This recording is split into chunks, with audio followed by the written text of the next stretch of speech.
You to stop by Bill Bird Kia and test drive the new 2025 Kia. You'll get the perfect balance of comfort, safety, and technology. The 2025 Kia SUV family has movement that inspires. Drive away today in a new 2025 Kia Soul, Seltos, Sportage, Sorento, or Telluride. Fuel the thrill and command the road in the luxury of a 2025 Kia K5 sedan from Bill Bird Kia. Performance, power, and design built for you. Spark inspiration in the all-electric 2025 EV9. It's a modern masterpiece, fast-charging, rugged, and roomy.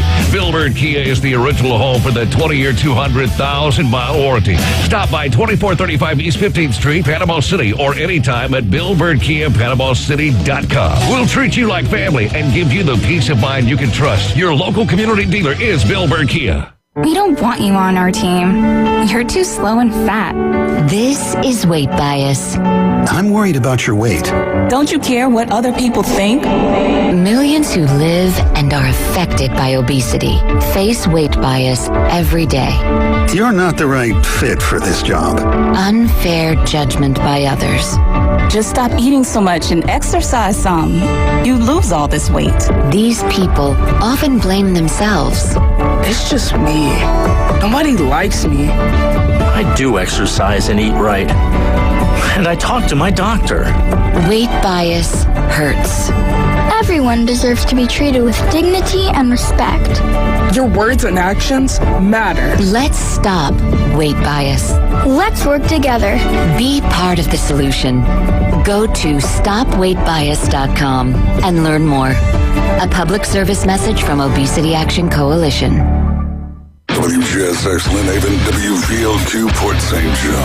Powered by Panama City Toyota, ESPN Northwest Florida. It's the next evolution of sports talk radio. The biggest stories and the biggest reactions. From college to the pros. Interviews with the newsmakers, sports betting, your phone calls, and more. And now, we're taking the Inside Drive with Ryan Mulvey. I love it. Broadcasting from the Gulf Plus Studios on ESPN Northwest Florida. And good Monday morning. You're listening to the Inside Drive live here on ESPN Northwest Florida. Sitting inside the beautiful Golf Plus Studios right here off Navy Drive. It is hot. It is humid.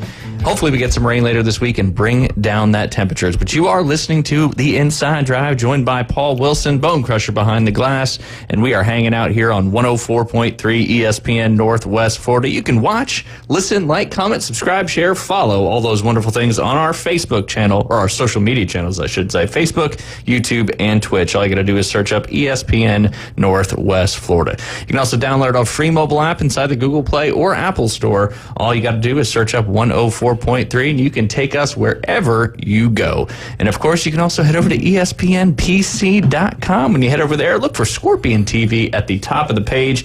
We are getting ever so closer to college and NFL football season. And if you want to be able to watch all the games, all the regional, local news, sports, whatever it may be, pay-per-view events, over 5,000 streaming channels on demand, you got to sign up for Scorpion TV. If you use code ESPNNW, I believe it's $45.08 a month. You're not going to find anything cheaper than that for all the content you can get right there on Scorpion TV. Paul, you doing all right? Oh, yeah. Happy Monday morning. Happy Monday morning indeed. They do say it's like riding a bike, so I may have a couple hiccups today, but hopefully I can have a decent show, as just got back Friday of last week from a trip up there to North Alabama to support my wife and kids. So we appreciate all the thoughts and prayers from all these beautiful, wonderful people here in Bay County. But we're going to start off a little different this Monday morning. Our studio sponsor, Golf Plus PCB. Check out their new Facebook page. It's just Golf Plus PCB. If you're watching live on Facebook, you can see that tagged in the description of the live show. Just click on that link and make sure you subscribe to Golf Plus.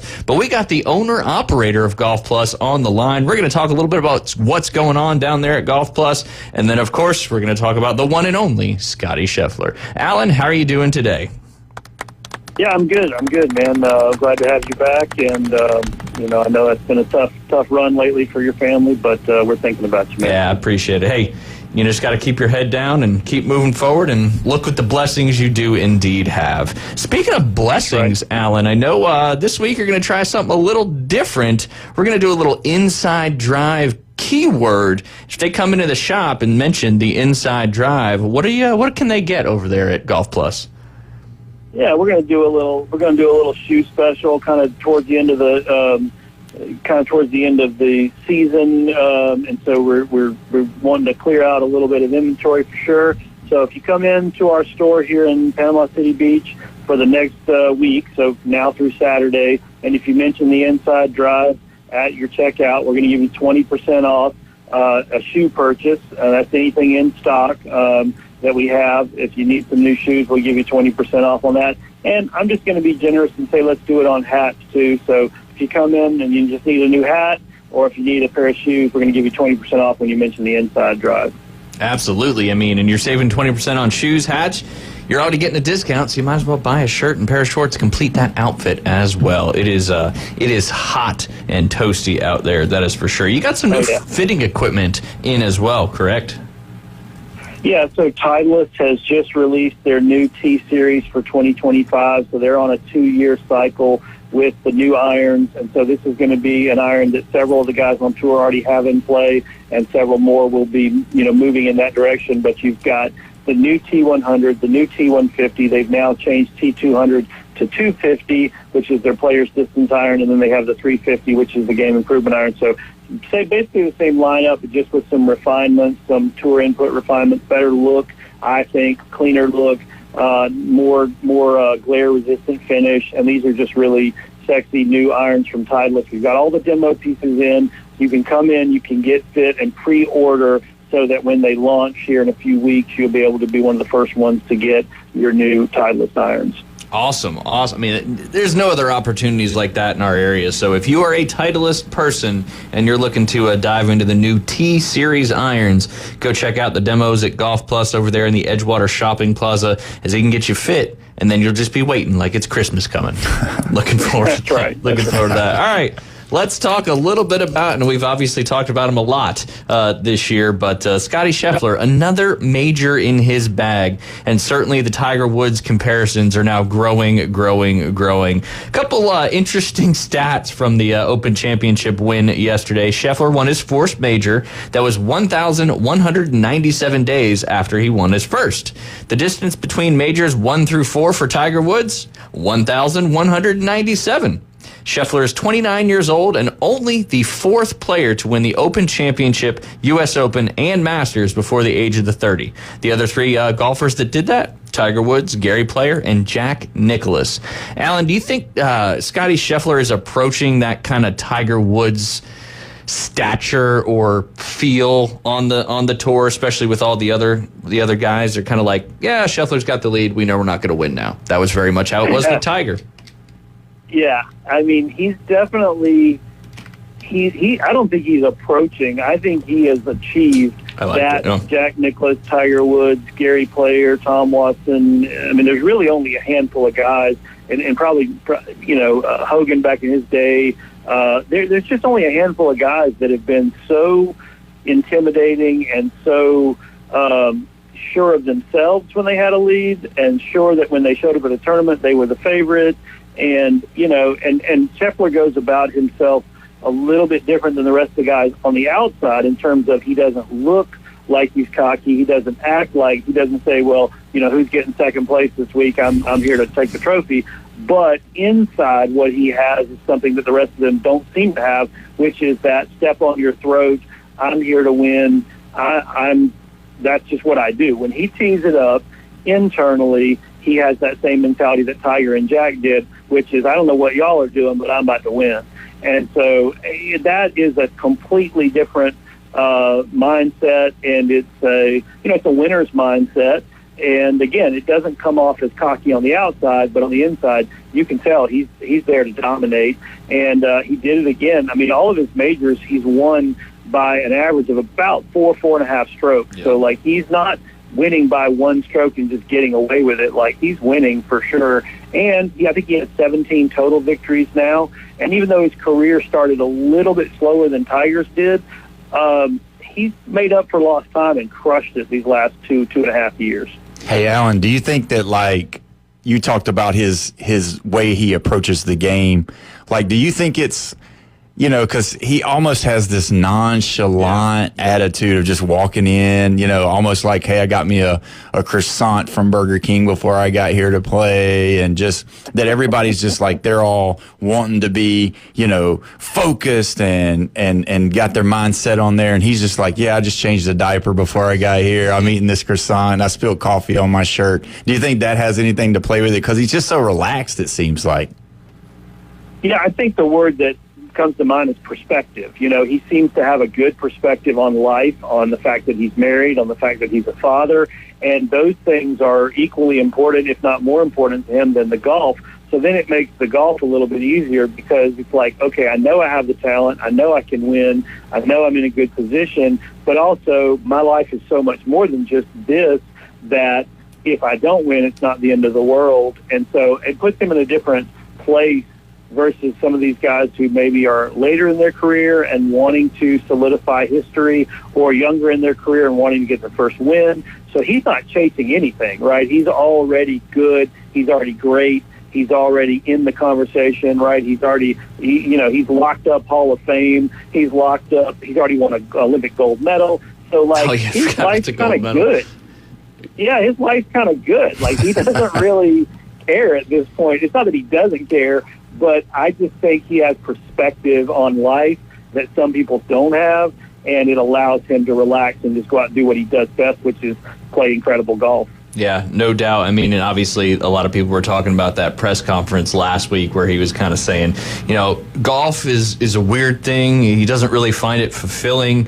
And, you know, you go win a major tournament and then 10 minutes later you're trying to figure out where you're going to eat for dinner and all that stuff. So I think that kind of keys into what you were just saying, Alan, with perspective, because he's got a family. And golf is just part of his life. It's not his life, and that's how I kind of see it. It may be different than that, but that's, in my opinion, a real dangerous place to be for everybody else, because when it's not just pulling at you constantly and you're just golf, that gets a lot of people burnt out. So I think that's where Scheffler, if he can kind of continue what he's doing, that gives him some longevity in the sport, no doubt about it. But kind of keying on what you were saying with Scheffler winning by 4+ strokes in all these majors, he has won 10 straight tournaments in which he's had a 54-hole lead.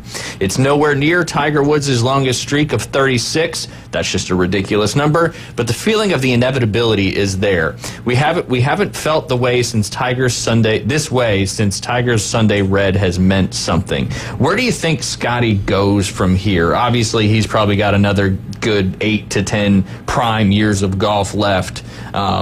Where do you think the career goes from here? I know we've talked about that before, but might as well talk about it again because we're just on the cusp of his another win.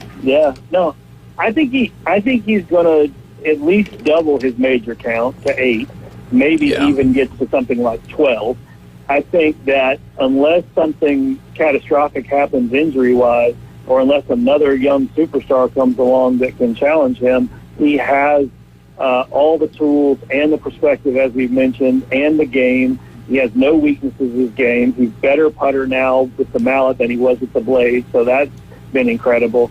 And, I just think, I think basically you could start him over right now, start him over next week with his stats, and he'll still be a Hall of Famer with everything he does from here on out, not to mention what he's already done. So I think it's just scary, he's that good. Most professional athletes have a 2 or 3 year run at whatever sport they're at where that's their dominant 2 or 3 years. They get a nice contract, or they get paid for that, and then they kind of never repeat the history of what they were able to do. But I think Scheffler, much like Tiger and much like Zach, whether he really has anything to prove or not in his own mind like Tiger did. Tiger, of course, was always trying to prove something and always trying to continue to dominate, and he was always trying to, equal Jack's numbers or better them. I don't think Scheffler feels that pressure, and so that makes him, like you said, even more dangerous. Yeah, and no one doubt. thing Jordan Spieth mentioned, Jordan Spieth mentioned in his press conference that Scheffler is not caught up in the life of golf, like you said, Ryan, and so he's not doing all these extracurricular events. He doesn't care whether the sponsors want him to be somewhere or not. He's not doing all that like they are. So you got like Ricky Fowler out doing TV commercials for Mercedes and Bushnell. You don't see Scheffler doing that. And you got Jordan Spieth having to go to AT&T corporate events to shake hands with bigwigs and big people because that's what his corporate contract says he has to do. Scheffler doesn't want to do all that. He just wants to play golf, and that is scary because then he can spend all of his time focusing on life and golf and not wasting it doing all these other things. Yeah, I think he could be one of those guys, too, that like we talk about later on when you talk about the longevity of his career. I think he could be one of those kinds a la Barry Sanders where he, finishes when he's ready to finish and not have to finish based off of trying to reach some goal that everybody has put on top of him, because he does seem like he just walks to his own beat.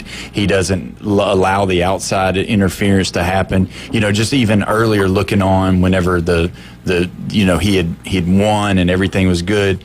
His most excitement was when his wife and son walked on the green to get a hug and a kiss from them. And, his wife seemed like she was more excited about winning than he was. Yeah. And, winning that much money that he's already won, so that's not a problem. Financially, they don't have any trouble. Yeah. And then, his kids are good. His kids are good. So all of those things putting in together, I think we're going to be, we're blessed to have him, in our era that we can watch such dominance. But it's to me, it'll be whenever he just decides, I'm done. Or if his son says, hey, I'll pick up a club, Dad, and maybe, he might embark on helping him to reach his goals. Yeah, no doubt. You could certainly see that coming as well. World number one, Scottie Scheffler's 2025 PGA earnings are now $19.2 million, with that $3.1 million that he earned yesterday.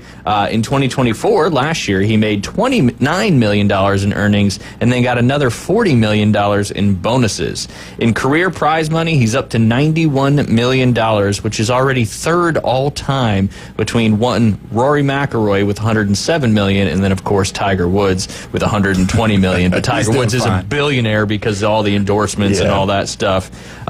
It's not it's not if, but it's when Tiger overtakes the career earnings, and it could obviously come as soon as next year. And he just needs to win the U.S. Open now for the career Grand Slam, and next year's U.S. Open, that final round falls on his birthday, his 30th birthday. Storyline. So if that's not meant to be, I don't really know what is. But I want to ask you guys a question, kind of a 20,000-foot view here. Do you think Scottie's dominance right now in golf is good or bad for the game of golf? Because, I'll use a personal example. So I was watching a little bit of the final round yesterday before we had to go do some stuff. But I'm like, he's up by 4 at that point, and I'm like, he's going to win this tournament. I really don't care anymore. I'll be excited to hear when he officially wins it. But, and even my son Liam's he's like, if they just eliminated Scheffler, it'd be a really good tournament. I was like, yeah, it would. That's why when you have him not in the field, it's a lot more fun to bet on. But what do you guys think? You think it's good or bad for the game? Because his dominance is so different than Tiger's dominance, because we had that lull when Jack's career basically ended before Tiger came in, and then once he came in, he transcended the game with the fitness and the money and all that stuff, much like Arnold transitioned it with the fanfare and the excitement and all that. So this Scottie Scheffler era is obviously a lot of fun, but how do you think it impacts the game of golf? Well, I think the impact is that for golfers, it's good because you get a sense of an everyman kind of coming out and dominating and playing well, and you can relate to him because he's a family man and all that.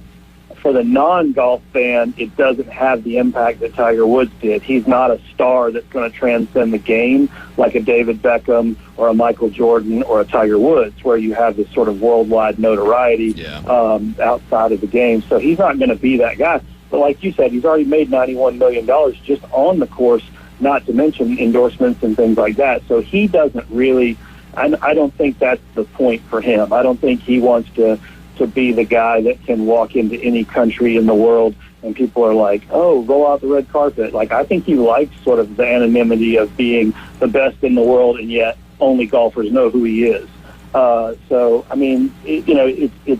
It's bad for the game of golf in the sense that it doesn't help grow the game because people outside the game don't know who he is, and it's not going to help grow the game like Tiger did, but it's good for the game in terms of like I said, sort of that everyman feel that we get when we see Scheffler. I think too, like when you look at it, you want to say because of how dominant he is that it's good for golf. But I also think I think that part is good. If the longevity continues, I think in the retrospect of it'll be bad for golf because it'll be who's coming in second. You know what I mean? And so like when we get the golfers coming on and, you know, really trying to push him, that's what to me made Tiger so good is like every newcomer, every person that would come in, it was like they would challenge him, but then he would like crush them, you know, and then he had his feel moments where they would go back and forth, and that was great for golf.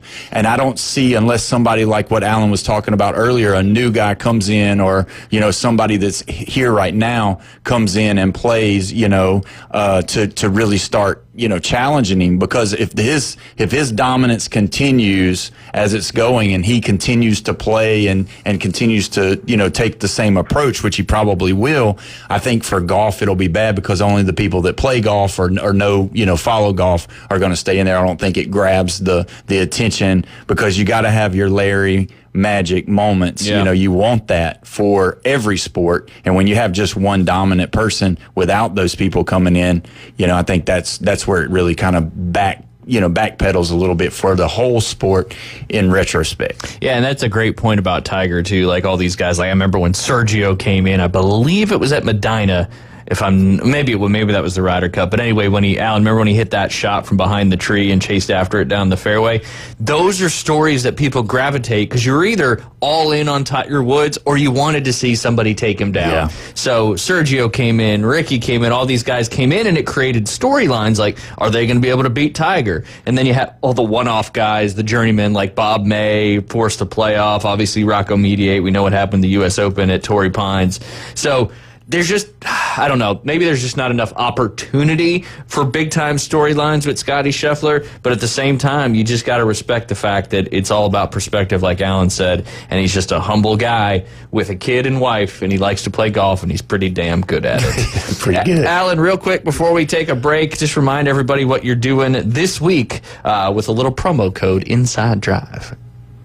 Yeah, just come on into the store and, you know, pick out a hat, pick out a couple of hats, pick out a pair of shoes, whatever. In-stock shoes and hats, we're going to do 20% off when you mention the Inside Drive. And, you know, we just want to know you're listening to the show. Poor Ryan's ego is pretty down right now. And, you know, he's sad that we want to know you're listening. So you come spend money, I win.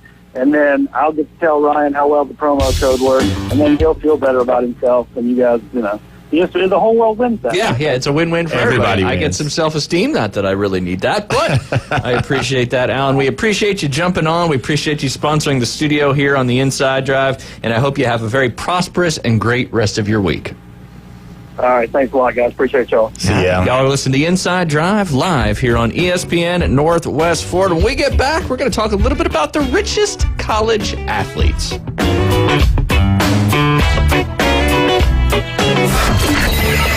Set your alarm clock to wake up with the Coach Hales Show on ESPN Northwest Florida. In-depth local and college sports from expert insiders and a dash of controversy. Can be deadly. Weekday mornings 7 to 9. Nothing says good morning like a drunken human alarm clock. You're live from the J. Michaels studio. We all know he loves the Florida Gators, but that's okay. ESPN Northwest Florida. I can control the world. This is Joanna with ESPN Northwest Florida with your Monday's weather. This afternoon and evening there will be a moderate breeze out of the west, a chance of thunderstorms and some sun and 90. Partly cloudy skies tonight, about the same at 82. Tomorrow, partly sunny in the morning, but otherwise a possibility of thunderstorms and a high of 92. About the same at 90 Wednesday, and we'll have moderate rain and definite thunderstorms. This forecast is brought to you by Earthworks of Northwest Florida. Thank you for listening to ESPN Northwest Florida. Rely on it. Looking for dependable civil construction in the Florida Panhandle? CBC Construction has you covered. From land clearing and drainage to roads and underground utilities, CBC delivers high-quality work on time and on budget. Locally owned and operated, CBC is trusted by schools, developers, and municipalities. To learn more, call CBC Construction 850-740-3815 or visit cbcconstruction.com. That's cbcconstruction.com. There's a reason we call it the big one, because the biggest deals of the year are happening now at Panama City Toyota. And you can get 3.99% APR on the award-winning Camry, plus 90 days until you make your first payment, and 3.99% on the new RAV4, plus 90 days until you make your first payment. Get 2.99% on the Bolt Tacoma, or take the lead and get 1.99% on the powerful Tundra. The big one. Right now at Panama City Toyota. Offers expire August 4th. For details, visit PanamaCityToyota.com. Now back to the Inside Drive, live and local from the Gulf Plus studios. This is not for the casual fan. This is for the warriors. This is for the legends. We came, we saw, we kicked its ass. It's the Inside Drive with Ryan Mulvey on ESPN Northwest Florida. And we are back. You're listening to the Inside Drive live here on ESPN Northwest Florida, your home for the Atlanta Braves right here on the Gulf Coast. Braves getting back into action. Coming up this, what's today? Oh, that's right. Today's Monday. They take on the Giants at home. Coverage starts at 6 p.m. First pitch, 6:15. Braves kind of bouncing around a little bit better here and there. They give us a tease every once in a while and then kind of fall back to what the reality of this season certainly is. But we appreciate locally Bill Berg Kia, PCB Hobby, Panama City Toyota, Hewitt Tire and Auto, and Hometown Towing for bringing y'all the Atlanta Braves right here on ESPN Northwest Florida. Don't forget, we also a partner with the Auburn Tigers, and we have a ton of college football coming up this fall, especially that's not the opening weekend. Week 0's got some games, but week 1 is, you want to mark that on your calendar because it's going to be a fantastic full day of Saturday football. Paul? You want to talk a little richest athletes in college right now? Oh, man. This always gets me because I am one of those people that love to know that they need to make some money, no doubt. But sometimes the money that they're making is unbelievable. Yep. And which it makes for the kids that are coming out of high school, coming into college, when you think about it, you're wanting that guy after he's come out there and done really well. He's projected to be the first round, second round pick, and they stay to make more money in college. Those kids are sitting there like, man, it would be my shot to come in. And then you got the portal and all this stuff. So it's the trickle down effect. Yeah, and it trickles all the way down to high school. All the way to high school, and which in the state of Florida, you can make money now too. So in high school, you can go ahead and make money too here. So, I'm all for them making money, but I'm curious to see where we are on the list. I'm curious to see about this segment. Yeah, no doubt. And the high school thing seems to be legitimately NIL, where it's your actual name, image, and likeness that you're making money off of. Versus in college, it's really just got to the point where we have this massive collective, so we're going to pay you $2 million a year to come play football with us. And then now you've got where the colleges actually can pay as well. So when you look at it now, I like that part. And the reason why I like that part, because I believe that like your other sports, your basketball programs, maybe that isn't as well. Yep. You'll now be able to see more, but it's still going to get us back to where we tried to get away from, which is that the Blue Bloods are going to continue to rock every sport. Each time you might get a, once in a while type team that'll come in that doesn't have the money, but not going to happen nearly as often as it's going to be money all the way through. I mean, you kind of saw it last year. I mean, Ohio State's obviously always been really good, but I'm pretty sure, don't quote me on this, but they had the highest NIL payroll, however you want to look at, in college football. And what did they do? Yeah. They won the national championship. I think Texas has it this year, so we'll see. Yes. We'll see if that repeats itself. And they played each other last year in the playoffs. So. But speaking of Texas, who is the number one? Well, I just gave it away. The number one NIL earner at a $6.8 million NIL roster valuation? Has to be Good old Arch Manning. Arch Manning is coming in at $6.8 million. He was a 5-star coming out of high school.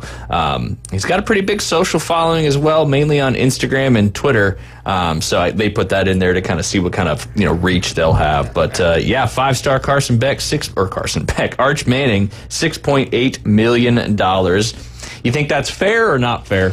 I think it's fair on the side of what he is going to be bringing to the Longhorns, but at the end of the day, I mean, until they get their handle on it, they've got to do something. Yep. It's going to get out of control. It will not be long before you'll see a $10 million high school kid coming in, 5-star, making $10 million right off the bat. I mean, if you look at it, Arch Manning is making more than Quinn Ewers, and Ewers is now in the NFL. So absolutely, yeah. It seems a little bit backwards, but like you said, it may kind of keep people around for a little bit longer, or make them bounce around a little bit more because they're chasing a bigger payday at a different university. I got a real quick story about Quinn Ewers. He started out at Ohio State, and he was a big 5-star there. And one of the Ford dealerships there in Ohio gave him a vehicle to drive to keep. And then when he transferred, they asked for the vehicle back, and he's like, yeah, sure, no problem, because he was making a lot of money then too. And the one request that they asked for him, that if he would just sign the interior dash. And so he signed the interior dash for them, and then I think they ended up doing some kind of raffle, and I think it might have got up to like $200,000 for the vehicle. Nice. So a nice little incentive there for the people at Ford. That's a positive there. The Arch Manning version of the Ford F-150. There you go. I'm sure it wasn't a Ford F-150. I'm sure it was something way bigger and better than that. Raptor, probably. Yeah, absolutely, absolutely. Number 2 on the list. Who do you think it is? I'm cheating over here. I'd already looked a little bit. I'm not going to cheat anymore. I'll go with Carson Beck. And I kind of slipped up and said his name said his before. name too. So but yeah, $4.3 million down there at the University of Miami. Certainly going to be weird to see Carson Beck donning the orange and green down there at the U, but obviously he got paid good money and he went down there. Yeah. I know he's had a lot of issues too, kind of since he's been there. His girlfriend broke up with him. His car got broken into? Got stolen. Or stolen. They were taken. That's right. Yeah, so it'll be curious to see. Welcome to Miami, as Will Smith always said. Oh, yeah. It's going to be curious to see how he does because, Georgia always has the 5-stars pretty much at every position and the backup position. Yes, so, especially on the line. Yeah, you almost can just, I say this, with a grain of salt, but you almost can just throw it in the vicinity. They're going to go up and get it. And he had that. I mean, he had Ladd McConkey there, all those guys. And so the thing is like, you're going to really see if he's really worth this 4.3. I think that'll be another thing too that'll kind of help with this giving so much money to the guys that, come from the big programs, the Blue Bloods. If they don't go and do good, then you're going to be in trouble paying them that much money, and they'll probably start pulling that money back some. You can ask Florida State about that one with DJ Uiagalelei. That was a bad deal. Bad choice.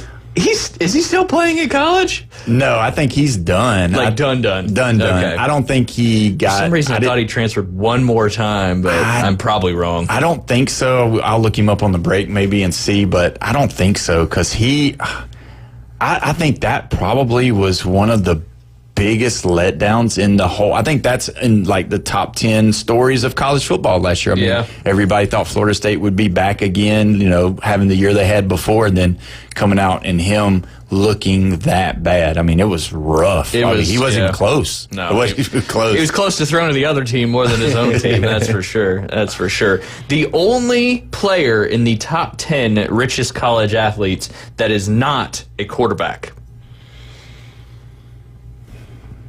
National championship team. That's a big hint. Okay, so Jeremiah Smith. Jeremiah Smith making $4.2 million. Obviously, not arguably the best wide receiver in college football, and it's probably not even close. He was an absolute stud last year. He'll be a stud this year. Coming out of Hollywood, Florida, Chaminade Madonna Prep. He was a 5-star athlete, and he's getting paid well in college. He's got a large social media following as well. Number 4 on that list, it's the quarterback from BYU, AJ Dybantsa. He's making $4.1 million. So And they got what, the number one recruit coming in next year at BYU in both football and basketball. Is he the basketball player? He is the basketball player. That's not football. He's a strong forward in basketball. Okay. Yes. Yeah, you threw me off on that one. I thought it was all football, but no, they threw in basketball. Because you know what happened with their quarterback, right? Did you see that? What happened where he premarital sex BYU's like, see you later. Yep.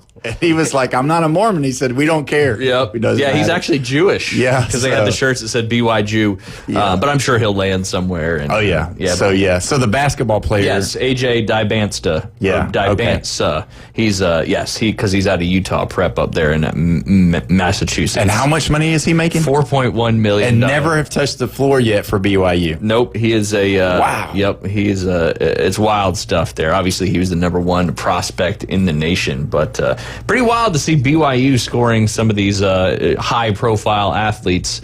I don't know. That money's, I guess, flowing in over there. Flowing in and Salt Lake City. Yes. The number 5. Now we're back to quarterbacks. Let's see. I'm trying to think of a hint. SEC. That's not that great of a hint. Okay. I'm going to go with Garrett Nussmeier. Bingo. $3.8 million.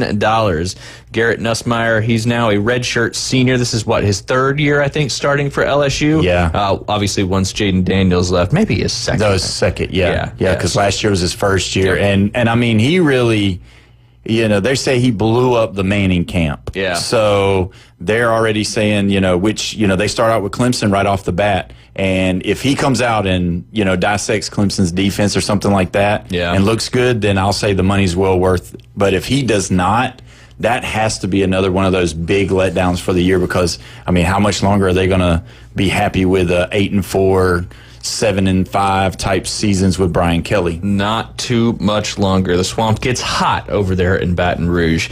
Next quarterback, another SEC quarterback. Actually, the 2 out of the next 4 are SEC quarterbacks, and then we got an ACC, a Big Ten, and a Big 12.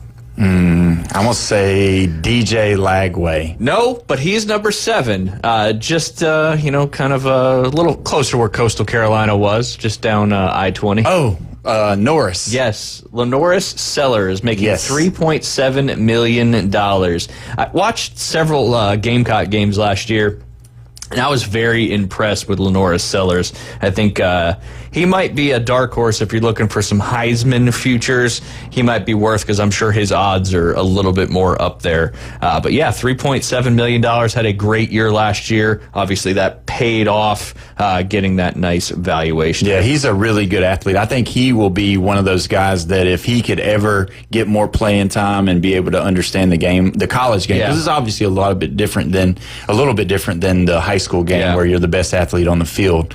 But he had some, like you said, he had some really good games. And, there were some times where he threw the ball high or didn't throw it away, that kind of thing. But I think the learning process will probably work better. More, no doubt. But, he's certainly a good dual threat quarterback, as is the next quarterback who you already mentioned, DJ Lagway, who I want to kind of say maybe helped save Billy Napier's job. Last year when he came in, kind of a bit halfway through the season and took over that starting job. He's making $3.7 million, and he was obviously a 5-star, signed with Florida, and then played basically half of his freshman year as a true freshman. But he's just a 6'2", just big guy, 230 pounds with a rocket for an arm. And I think Florida's going to have a great season this year, and a lot of people are sleeping on them as well. Next, the lone ACC quarterback. I'll let you take that one.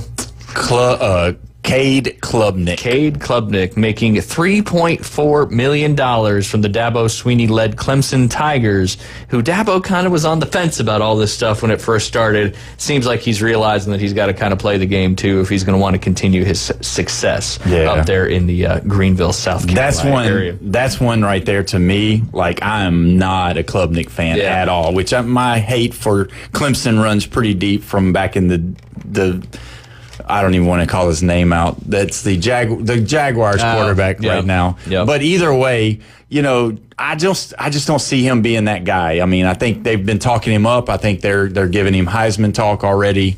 I'd be very surprised if he does very good up there. I just feel like he was more of a, when things kind of got tight, he wouldn't stay in the pocket. He'd get outside the pocket and just take off and run, and I think that's going to be his demise. Gotcha. I mean, ACC, though, a little bit more wide open again this year coming up as it's been in years prior, that's for sure.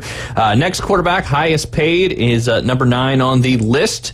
Big Ten quarterback. A lot of places are saying this. It's going to be Penn State's quarterback, Drew Aller. Yep, Drew Aller, also over $3 million this year, $3.1 million. He was a 5-star out of Ohio when he came in. He's now a senior there for Penn State. This is his second year starting. Yeah, I think he came in and played a little bit.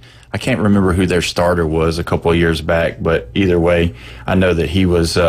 He had a good year. I mean, I think they'll do really good. I think as long as Rich Franklin doesn't mess it up. But I mean, you know, I think he'll do pretty good. But the other part about it is that he won't have Tyler Warren to throw the ball to. True. You know, I mean, if you watch their games last year, if anybody, you know, if the coverage broke or whatever, he'd just throw it up to him and he would just go up and get it. I mean, so huge target. Yeah, so he was a good one. Number 10 on the list from Arizona State University, redshirt sophomore Sam Levitt, who kind of bursted onto the scene last year as a redshirt freshman. He's making $3.1 million. He was a 4-star out of Portland, Oregon, and made his way down there to Arizona. But Arizona, I mean, they won the Big 12 championship last year, right? They did. Him and Scatteraboo had a monster game in that. That was a great game to watch. That was a lot of fun. We'll see how Scatteraboo does for the Giants. He's got a little bit of cockiness to him. He does. That quarterback. He's got a little bit. He'll talk a little bit during the game and all that kind of stuff. And I think you got to have that. A little edge. Especially if you're the quarterback. Because if you let that come the opposite way, that's when you start getting in trouble, losing your confidence, all those good things. I do want to mention just one more quarterback before we got to take a break. That's the number 11 highest paid quarterback. That's $3 million. And this is kind of what you were talking about. Quarterback from Michigan coming in, most likely, Bryce Underwood, who's a true freshman, 6'4", 214 out of Belleville, Michigan. 5-star, almost 100% composite on the rankings there. But yeah, $3 million as a freshman coming into college. And obviously he's supposed to be the real deal. We'll find out real quick in the Big Ten if he is in fact that real deal. But that kind of drives through your top 11. I went one more because I just want to prove your point there, Paul, on the freshman coming in, already making $3 million right out of high school. And there's just such a big jump from high school to college when it comes to reading the defenses, the speed of your edge rushers, the middle linebacker who can cover the whole field so easily. But hey, he should have a really good offensive line in front of him, and I'm sure a great running back group as well up there in Ann Arbor. So obviously looking forward to seeing what a lot of these quarterbacks will be doing. You guys are listening to The Inside Drive live here on ESPN Northwest Florida. Coming up next, we're going to talk about some of the worst college football head coaching hires. Probably a lot of names y'all are very familiar with. We'll be right back.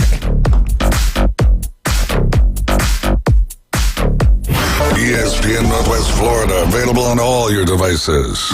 Connected. Here are your favorite sports talk hosts. The Coach James Hale Show. You're listening to the Inside Drive live. The afternoon underdog. And your favorite teams.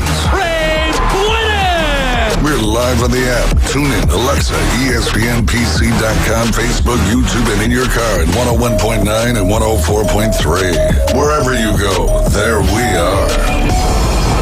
ESPN Northwest Florida. Take your next adventure in an award-winning Kia from Bill Bird Kia. Discover the new Kia. We invite you to stop by Bill Bird Kia and test drive the new 2025 Kia. You'll get the perfect balance of comfort, safety, and technology. The 2025 Kia SUV family has movement that inspires. Drive away today in a new 2025 Kia Soul, Seltos, Sportage, Sorento, or Telluride. Fuel the thrill and command the road in the luxury of a 2025 Kia K5 sedan from Bill Bird Kia. Performance, power, and design built for you. Spark inspiration in the all-electric 2025 EV9. It's a modern masterpiece, fast charging, rugged, and roomy. Bill Bird Kia is the original home for the 20-year, 200,000-mile warranty. Stop by 2435 East 15th Street, Panama City, or anytime at BillBirdKia.PanamaCity.com. We'll treat you like family and give you the peace of mind you can trust. Your local community dealer is Bill Bird Kia. Tired of boring merch and want your brand to stand out like the big names? Elevate your look with Red 7 Tees. They don't just print shirts, they create bold identities. They are a veteran-owned custom apparel shop providing the kind of detail that turns heads, using high-quality digital printing and embroidery to give you that unique style you love with no minimums or cookie-cutter designs. From small business to sports teams, if you've got a vision, they'll help you wear it proudly. Visit red7tees.com. Broadcasting from the Golf Plus Studios, it's the Inside Drive. Spreads, picks, and parlays. Get the breaking news, insider angles, and expertise so you can run your game. I told y'all to run that. And now the Inside Drive with Ryan Mulvey, ESPN Northwest Florida. And welcome back. You're listening to the Inside Drive live here on ESPN Northwest Florida. It's hot. It's the H-word season. For accurate forecasts and active weather updates, tune into Jay's ex-girlfriend, Joanna, and rely on 104.3 ESPN Northwest Florida for up-to-minute breaking weather. For the most reliable weather, it's on 104.3 and on the ESPN Northwest Florida app, which you can find in the Google Play or Apple Store, and all you got to do is search up ESPN Northwest Florida. Mid-South Lumber, Ellis Agency Insurance, and Earthworks of Northwest Florida bring you the weather here on ESPN Northwest Florida. We talked about NIL money and how much these kids are getting paid nowadays. Obviously, those are the top earners.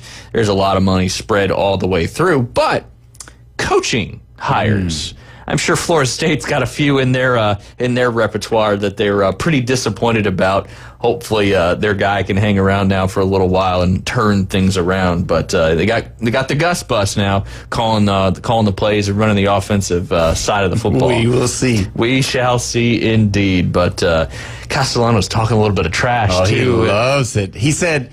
And see, I think a lot of people have given him, the harsh part of it. But like I saw another picture that him and Mike Norvell are fishing together, and then after that he comes out and says more stuff. So I think Mike Norvell's fine with it because he didn't say, hey man, let's pull it back a little bit. So Alabama's focusing on him a little bit. I think we should focus on the fact that Norvell, back in the Remember the Titans old saying, let's run it up, leave no doubt if there's an opportunity for that. That's what I would do. There you go. There you go.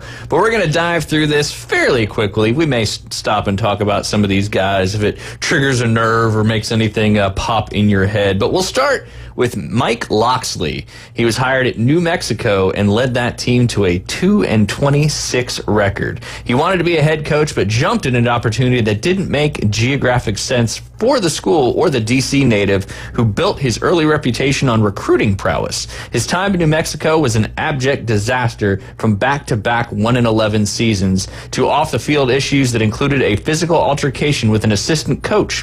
Locksley got another head coaching opportunity in 2018 at Maryland, where he was had considerably more success, including 3 consecutive bowl wins from 21 to 23. You remember Locksley? Oh, yeah. He was a coordinator at Alabama with, I think, Jalen, and I think we won the national championship with him. And so he's one of those guys that you'd love to have him on your staff because you wouldn't necessarily have to worry about the offense because he is an offensive mind. He's good. He's good at what he does. But his offense, he has to have a quarterback that can read the defense as well as move in the pocket a little bit. So Tua's little brother was pretty good in college. He wasn't great, but he was pretty good. And so whenever he went over there with him, because he left Alabama to go over there with him at Maryland, and the Big Ten at that time, they wasn't that good outside of your Ohio State and Penn State. I mean, so, absolutely. you know, playing Minnesota and Illinois at the time before the Bielema came in, you know, those were good wins, and you could get, you know, you could rack up the wins to get your bowl season going. So he wasn't too bad. Yeah. But I don't think he's one of those guys that you could want him to be your head coach. Yeah, he's more of, like you said, kind of a coordinator guy. Yeah. Steve Adazio at Colorado State was 4-12. They said this hire made 0 sense from the start. Adazio had success at Boston College, going to 6 bowls in 7 seasons, but wouldn't have been a serious candidate for another head coaching job had his former boss at Florida, Urban Meyer, not recommended him to the Colorado State AD, Joe Parker. The definitive Adazio moment, getting ejected in the second quarter of his final game at Colorado as Colorado State's coach in a 52-10 blowout loss to Nevada. Yeah, he's one of those guys, too, that he was just a product of a weak conference. Yep, absolutely. And just having a little bit better players than the other team. I don't think his schemes worked, and as you can see, it kind of, you know, backfired with the Colorado State. If you can't win at Colorado State, it's not very good. Absolutely. Mike Riley at Nebraska went 19-19. The record itself wasn't as bad as another Nebraska coach, Scott Frost, who just missed making this list. But when you fire a head coach in Bo Pelini, who won at least 9 games 7 consecutive years, you better nail the replacement. Nebraska decided the guy to improve the program was one who had won 9 games only once in his preceding 5 years and had a 12-13 record over the previous 2 seasons. It wasn't the slam dunk hire Nebraska needed to justify Pelini, but the lackluster results shouldn't have surprised anyone. Riley had 1 9-win season in 2016, but started the Cornhuskers' decline that led to the improbable 8-year bowl drought for a program who won 3 national titles in the 90s. Yeah, Riley wasn't that good. He was playing with Pelini's players at the time, and that's what happened. That's how come he had the success he had. And the thing is crazy, is that Pelini, he's a good coordinator, but he surprisingly was a decent head coach. But I believe if my memory serves me correct, the reasoning behind him losing out with the fans was his demeanor on the sideline. Yeah. He was like a hothead. Like, he would just blast the players, blast the coaches, blast the referee, blast the water boy if he didn't give him enough water. I mean, he was that guy. He was that guy that you never want to play for. No, I think he ended up going to Youngstown State and doing pretty good over there, doing decent, but the same thing. Yeah. His demeanor on the sideline was pretty rough. Absolutely. All right, we're going to drop down to the top 10 for the time's sake. So we're going to go number 10 is Derek Dooley at Tennessee. He was 15-12. Dooley had the pedigree, but not the resume when Tennessee hired Vince Dooley's son to replace Lane Kiffin. Dooley had only made a single bowl game and had a 17-20 record at Louisiana Tech before making the jump to Knoxville that proved to be too big for him. Dooley went 3-2 against Kentucky and Vanderbilt, 0-6 against Georgia and South Carolina, and finished 6th in the SEC twice and lost 14 of his last 15 SEC games. Dooley led Tennessee to its first back-to-back losing seasons in 100 years and set the program back years. Yeah, he was a daddy hire, and it just, he wasn't daddy. He wasn't even close to being daddy. He ended up being a decent analyst. He's like one of those guys you want in the building, but he's definitely not one that's going to lead the program. Absolutely. Ron Turner at FIU, he went 10-30. FIU AD Pete Garcia would be a lock to make a list similar to this one if we were ranking the worst ADs of the last 25 years. Garcia made the bold and clearly wrong decision to fire Mario Cristobal after a down 2012 season, despite the future Miami coach guiding FIU to bowl games the 2 previous seasons. The program's first ever bowl appearance, his decision to replace Cristobal with Ron Turner, who hadn't coached a college game in nearly a decade, predictably backfired. Turner never came close to matching the success of Cristobal and was ultimately fired in year 4 after an 0-4 start. Yeah, South Florida getting better and recruiting better killed FIU, and he couldn't recruit, so he couldn't get the players. And it's still that today. If you can't get the players, I don't care how much they buy into your system, you're probably not going to be successful. Yeah, no doubt. You got to recruit them and you got to keep them there and don't let them transfer. And also recruit the transfer portal as well. The transfers. Number 8, Les Miles. When he was at Kansas, he had a 3-18 record. Miles had been out of college football for more than 2 years and was even pursuing an acting career when Kansas made the bold swing to hire him as David Beatty's replacement. It didn't work. To put it mildly, the game had passed Miles by in his time away, and his quirks were no longer quite as charming as they once seemed down in Baton Rouge. Amidst a brutal 3-18 start to his Kansas tenure, the school parted ways with Miles after it learned of an investigation into an alleged inappropriate treatment of female students while at LSU. Like Sumlin and others, Miles is a good example of the well-known retread rarely working, especially dropping down to a school with less resources than the previous one. That's the biggest thing. You know, you play below the Mason-Dixon line, there's talent everywhere. You move to a blue blood basketball state, you better try to figure out where the talent's at, because if you don't, Les Miles he found out. He found out the hard way. Number 7, another Tennessee head coach, Jeremy Pruitt, which we all know about. He led Tennessee to a 5-19 record. Pruitt was the end result of an embarrassing coaching search that featured a fan revolt over the expected hire Greg Schiano, the firing of the AD John Curry, and almost hires Mike Leach. Pruitt had the SEC pedigree, but quickly proved he was no Kirby Smart. His time in Knoxville not only didn't meet expectations, but invited series, I remember the bags of, the NCAA scrutiny into a program that was allegedly handing out money to players' parents in fast food bags. In the end, Tennessee was found to have committed hundreds of NCAA violations, and multiple coaches, including Pruitt, received multi-year show cause penalties. I mean, they are lucky that they didn't get the book thrown at them for all the stuff that he was doing. Death penalty. Because, I mean, he was trying to do everything. I mean, it was bad. He's another one of those guys, though. He's a coordinator. He's nothing else. That's it. Yep, absolutely. Ty Willingham from Washington led the Huskies to an 11-37 record in his tenure there. By all accounts, Ty Willingham is a good man who cares about his players, but Washington giving him another prominent job so soon after his failed Notre Dame stint felt foolish in the moment and only aged worse from there. Willingham flamed out spectacularly in Seattle, never posting a winning season, and ended his time with the low light of an 0-12 final season in 2008. Yeah, that's another one of those. You can't allow the game to pass you by. Yep. And you can't use the same formula to think that a different result's going to come, because the football game's changed. Yeah. And that's why the guys like Saban, those older guys that went through both genres, now that it's more of a pass happy, more, read option type offenses, you can't play the same way. You can't just, stick everybody in the box and expect to win ball games anymore. Yeah, and that's what happened to Willingham. Yeah, no doubt. No doubt. Next one, number 5, Charlie Weiss from Kansas. Got a couple repeat schools on here. There's a theme probably building. Another failed Notre Dame coach who got a bounce back opportunity then ended horribly. It's not simply the ghastly 6-22, 1-18 in the Big 12 record in 2.5 seasons that lands Weiss on this list. He also deserves extra blame for a JUCO heavy recruiting approach that left Kansas hamstrung for years afterwards.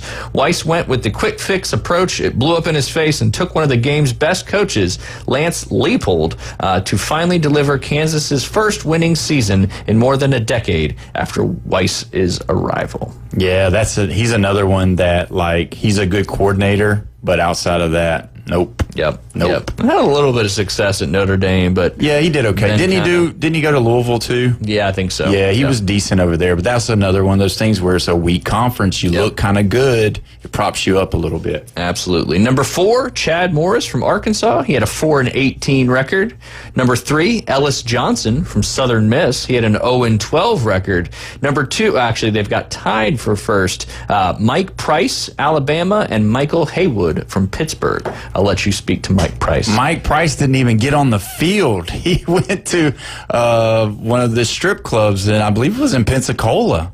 And they signed him, but he never even coached a game because they caught him in a strip club spending all kinds of money. And Alabama, was like, nope, we're not doing that. So they went through the Mike Shula, Mike Dubose, and Mike Price right there. Yeah, it's got his record 0-0. Yeah. Is it impossible to make a worse coaching hire than having to fire your coach before he ever coaches a game at both Alabama and Pittsburgh.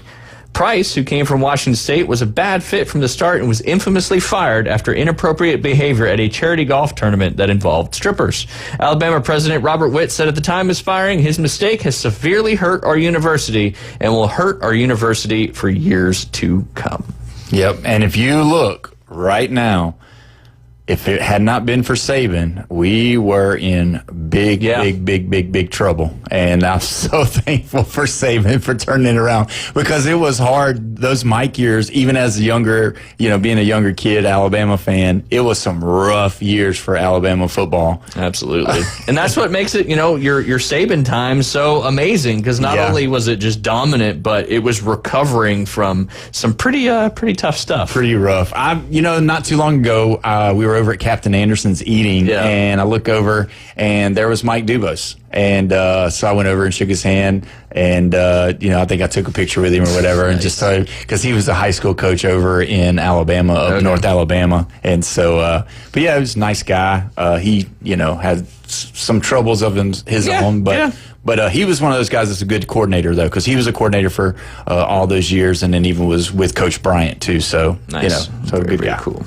Well, that's your abridged list of the worst college football head coaching hires this century. But we got to take a quick break. When we get back, it's the top of the hour, and that means one thing: the Afternoon Delight Debrief. You're listening to the Inside Drive live here on ESPN Northwest Florida.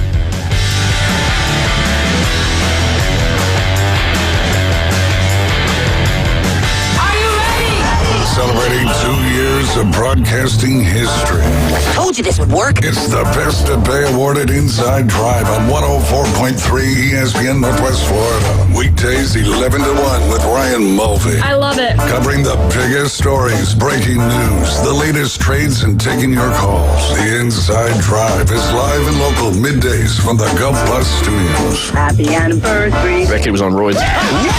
On ESPN Northwest Florida. This is Joanna with ESPN Northwest Florida with your Monday's weather. This afternoon and evening there will be a moderate breeze out of the west, a chance of thunderstorms and some sun and 90. Partly cloudy skies tonight, about the same at 82. Tomorrow, partly sunny in the morning, but otherwise a possibility of thunderstorms and a high of 92. About the same at 90 Wednesday, and we'll have moderate rain and definite thunderstorms. This forecast is brought to you by Earthworks of Northwest Florida. Thank you for listening to ESPN Northwest Florida. Rely on it. Tired of boring merch and want your brand to stand out like the big names? Elevate your look with Red 7 Tees. They don't just print shirts, they create bold identities. They are a veteran-owned custom apparel shop providing the kind of detail that turns heads, using high-quality digital printing and embroidery to give you that unique style you love with no minimums or cookie-cutter designs. From small business to sports teams, if you've got a vision, they'll help you wear it proudly. Visit red7tees.com. WGSX Lynn Haven, WVLQ Port St. John. Powered by Panama City Toyota, ESPN Northwest Florida. Tired of flipping through channels and finding nothing good?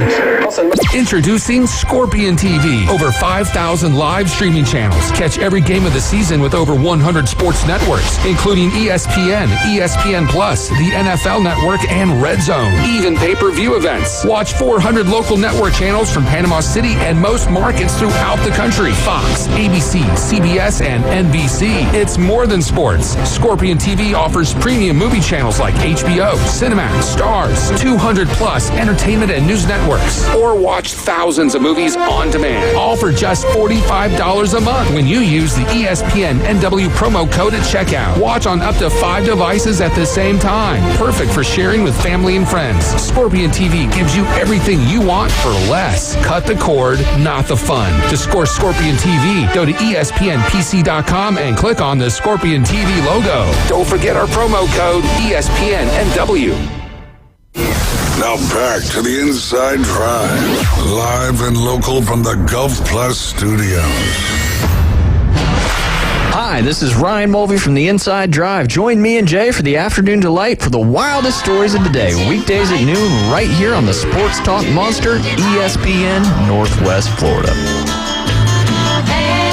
And we we are back. You're listening to the Inside Drive live here on ESPN Northwest Florida.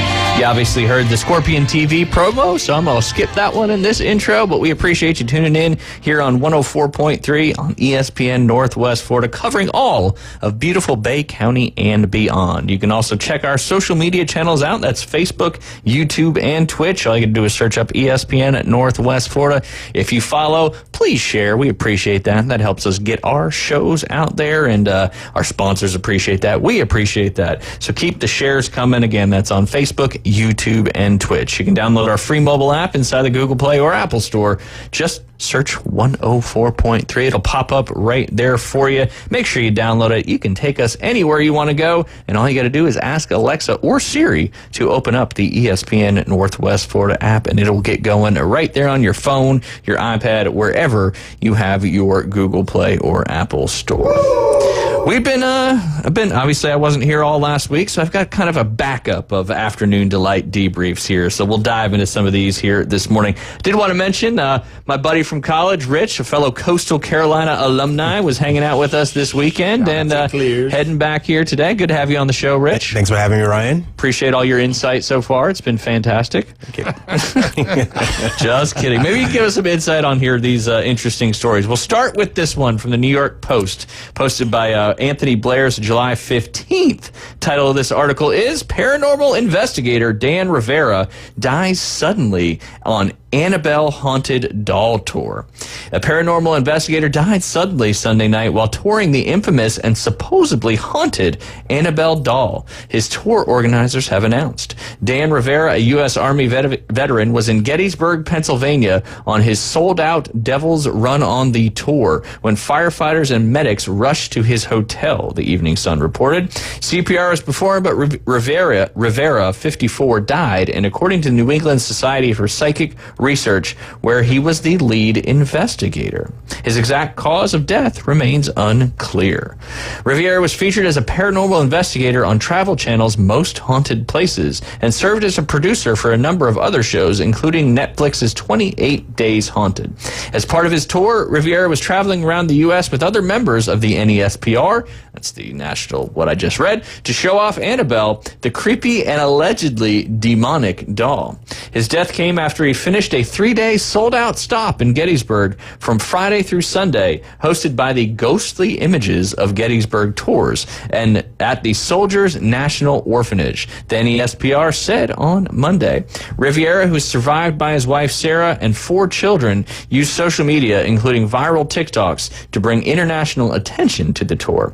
Fellow paranormal investigator Ryan Bowl paid tribute to Rivera. I have so many amazing memories with this guy. Just as recently as 2 months ago, we traveled around the country and introduced a whole new generation to Ed and Lorraine Warren's legacy, he wrote on TikTok. Annabelle, a Raggedy Ann doll, was tied to a series of supposed hauntings in the 1970s after being given to a Connecticut nursing student named Donna.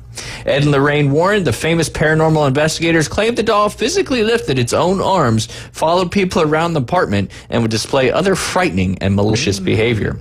The couple also claimed Annabelle had stabbed a police officer and caused a car crash involving a priest. A psychic medium claimed the doll was inhabited by the spirit of dead 6-year-old girl Annabelle, and the Warrens said it was demonically possessed and moved the doll to their museum in Connecticut.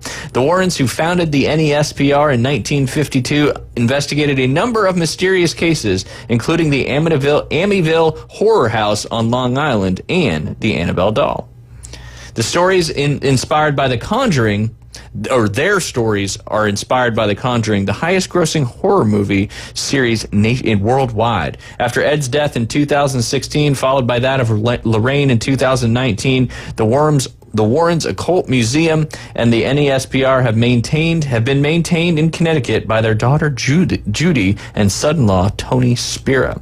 In 2029, the museum closed to the public after zoning issues, and in recent years, they've toured around the U.S. instead. Back in mid-May, conspiracy theorists tried to link Annabelle to a prison breakout and devastating fire in Louisiana, pointing to the timings of the doll's stop in New Orleans. But Spira stamped out the speculation, telling the Post that Annabelle was never out of control during this pit stop in the Big Easy. Oof. That's scary. Annabelle. I don't like any of that. That scares me. I can't do scare movies. Ryan I know. We used to go see Saw when we were in college, and you'd scream the loudest out of anybody in that entire movie theater. But I don't know what I was more scared of, the movie or when you were about to scream. But yeah, hey, if you're a believer in that kind of stuff, that could certainly keep you up at night. That guy was playing with dolls. Yeah, that's what you get. You're a grown man. Good man. Yeah. So what about the zoning problem? You think it's zoned for demonic dolls? It's probably they didn't fit the whatever the criteria was by that particular. You can only open it behind a 7-Eleven. That's it. Yeah. yes. Oh, all right. I'm gonna pivot from the paranormal stuff to a prank from back in 2004 between I believe this was Harvard and Yale. In 2004, history was made not by a touchdown, but one of the smartest pranks ever pulled on a football field. During the legendary Harvard-Yale rivalry game, over 1,800 Harvard fans raised red and white signs thinking they spelled "Go Harvard." What actually emerged? 3 humiliating words visible across the stadium: "We suck." And they never saw it coming. The stunt wasn't reckless, it was genius. A small team of Yale students invented a fake Harvard pep squad, complete with badges, flyers, and the perfect cover. They handed out signs pregame, rehearsed the timing, and coached the Harvard section with a confidence of only true mischief masters possess. The entire stunt was captured live, Harvard's section hoisting the insult themselves, while Yale's side burst into raucous cheers. The national media outlets picked it up, celebrating it as a brilliant historic moment of rivalry-fueled humor. Every detail was airtight, from fake websites to custom graphics. But this was more than a prank. It was Ivy League folklore. The story passed down like a campus scripture, the moment where planning, wit, and audacity collided. Since 1875, the Harvard-Yale game has been steeped in tradition. But 2004 gave us something more, proof that the world's smartest rivalry, the most legendary win, didn't need a ball. It needed brains, guts, and a little cardboard. That's from the 2 Pennies page. Wow. I mean, and if you were going to have any universities, I guess, that would do something like that, it makes sense, kind of Harvard and Yale. Yeah, their football programs struggle anyway, so it's kind of hard to watch at times. Oldest rivalry in college football. Yeah, right? it is. It's the hardest games to watch. Yeah, no doubt. That's why it's so old.